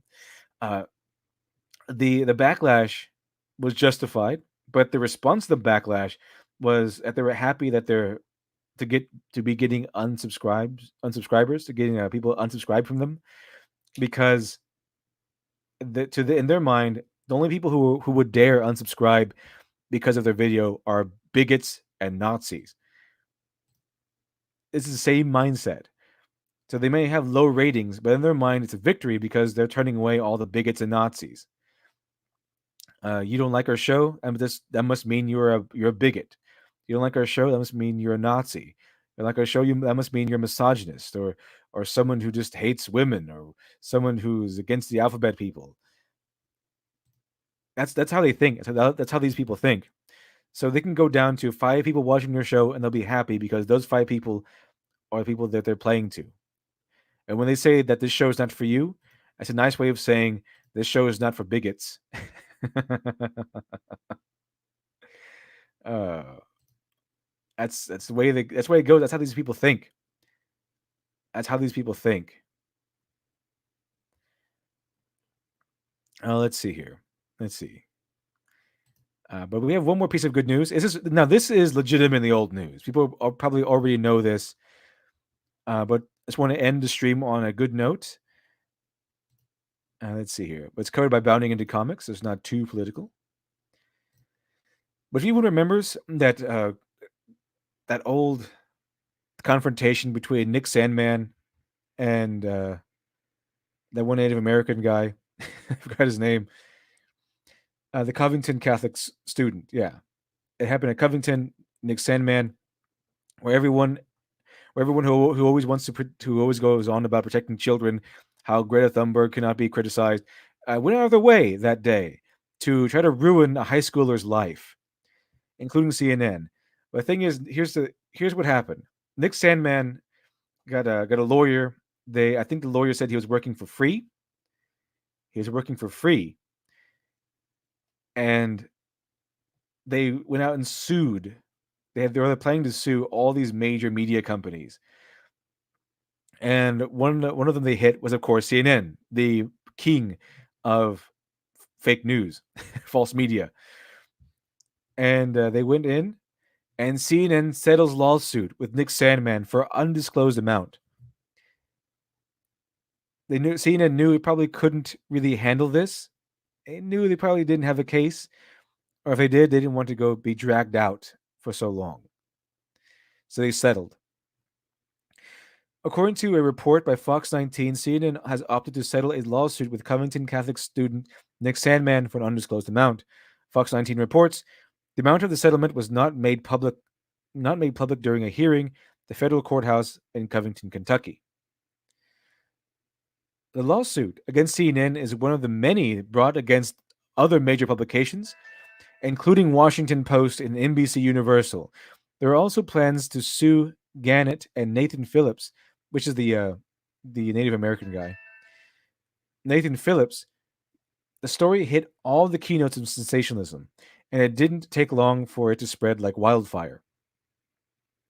Sandman became an overnight symbol to hate as both media personalities and celebrities attacked the student for what they perceived as a grave injustice on his part. You know who was in grave injustice was? This smiling with a MAGA hat on. And I'm not even kidding. I'm not even exaggerating. They called this a face crime because he was smiling and smirking in the face of a Native American. This was essentially a crime worthy of ruining his life. The term they used was face crime. It was a face crime. Actors such as Michael Rapport of Netflix Atypical and Alyssa Milano attacked the Covington student for wearing a MAGA hats, though that wasn't the worst of it. Disney producer Jack Morrissey had to delete a tweet that wished death via wood chipper on the Covington students. These are the people who go to bat for Greta Thunberg because people say that she should be in school instead of wasting her time crying about climate change, not being able to do anything about it, not giving any solutions, just crying about it. Disney producer Jack Morrissey had to delete a tweet that wished for the death via wood chipper on high school kids. All right. Let me do a little something here and try one of these nice little things that StreamYard allows me to do. That'd be a little something to highlight here. Let's see here. Let me get this done. I think this is a little reminder as we go through the rest of this little article. There we go. Let me see, you got everything correct. There we go. Got it done. Here, this is so we can remember what we just read. There we go. Very nice. Very nice. Looks good. That banner looks good. That banner looks good. Let's not forget that, chat. Let's not forget that. Oh, I forgot one thing. Let me fix that real quick. It's crucial what I forgot. So let me fix it. Let me fix it ASAP. There we go. Jack Morrissey wanted to put high school kids in a wood chipper. Don't forget that. Fantastic. What wonderful human beings we have on the right side of history. Sandman and his family would have moved their home temporarily, and he was barred from attending school directly after the incident. However, more footage of the incident would emerge showing it was Phillips who approached the Covington students and began the encounter. Following this barrage of hate directed at him, Sandman sought out legal counsel, who quickly sent notices to personalities and organizations of possible lawsuits heading their way. Fox 19 reports the original lawsuit against CNN sought $800 million in damages. Sandman's lawyer, L. Lynn Wood, said the damages were being sought for emotional distress Nicholas and family have suffered. Oh yeah, I would imagine plenty of emotional distress over that. So, but even though it wasn't disclosed, I am fairly certain that Nick Sandman is now a millionaire. That CNN made a Trump-supporting high school kid a millionaire. Thank you very much, CNN. Your money is going to fund bigotry and his next campaign. Let's see here. Wood previously provided an update on the lawsuit on January 4th. He wrote, "Wheels of justice are grinding forward in the determined pursuit of truth and justice for Nicholas Sandman. Media defendants usually focus legal effort on creating unnecessary delay, division, and cost to avoid accountability for wrongdoing. Known tactics. Thanks for asking. Let's see here. Yeah, that's what he said. How's the lawsuit going? That's where it is. So they've more or less won against CNN because they got what they wanted from CNN. They got what they wanted. They got the money that CNN paid out what apparently hopefully is a titanic sum of money to Nicholas Sandmann. And this is good news, chat. This is good news. Not good news because he wore a MAGA hat or whatever, but it's good news for being able to fight back against the sensationalism of the media, the sensationalism of all of this woke nonsense. And as we've seen, the token of state being really strict with how, being so strict, in fact, with how with how much respect that they have to keep respect with Lord of the Rings and during the production of the TV show, and how much they want to keep the legacy of Tolkien not only intact but respected. That they had to burn down the house. They had to go ahead. They saw the writing team was so filled with termites. They had to just burn down the house and rebuild it from the ground up. Because I'm pretty sure, in the speculation, I'm pretty sure that the reason why they had to do the unusual thing of getting rid of an entire writing staff and putting all the scripts for season 1 on cold storage, as they said, was because it was all woke nonsense. They were trying to turn Tolkien woke, and Tolkien estate stepped in and said, "No, not having that. Can't do that." Okay, we use our veto powers to put a stop to this travesty of literary respect, and we're seeing this all over the place, all over the place. More and more, we're seeing people, companies, and holders of properties stand up, and normies, those precious normies, stand up against this woke nonsense, and everyone seems to be fighting back now. And that little NPC bubble is getting a lot closer to being popped. Anyway, chat. New video comes out today for everyone on my channel, so be on the lookout for that. It's going to be covering J.J. Abrams' mystery box and how to fix it.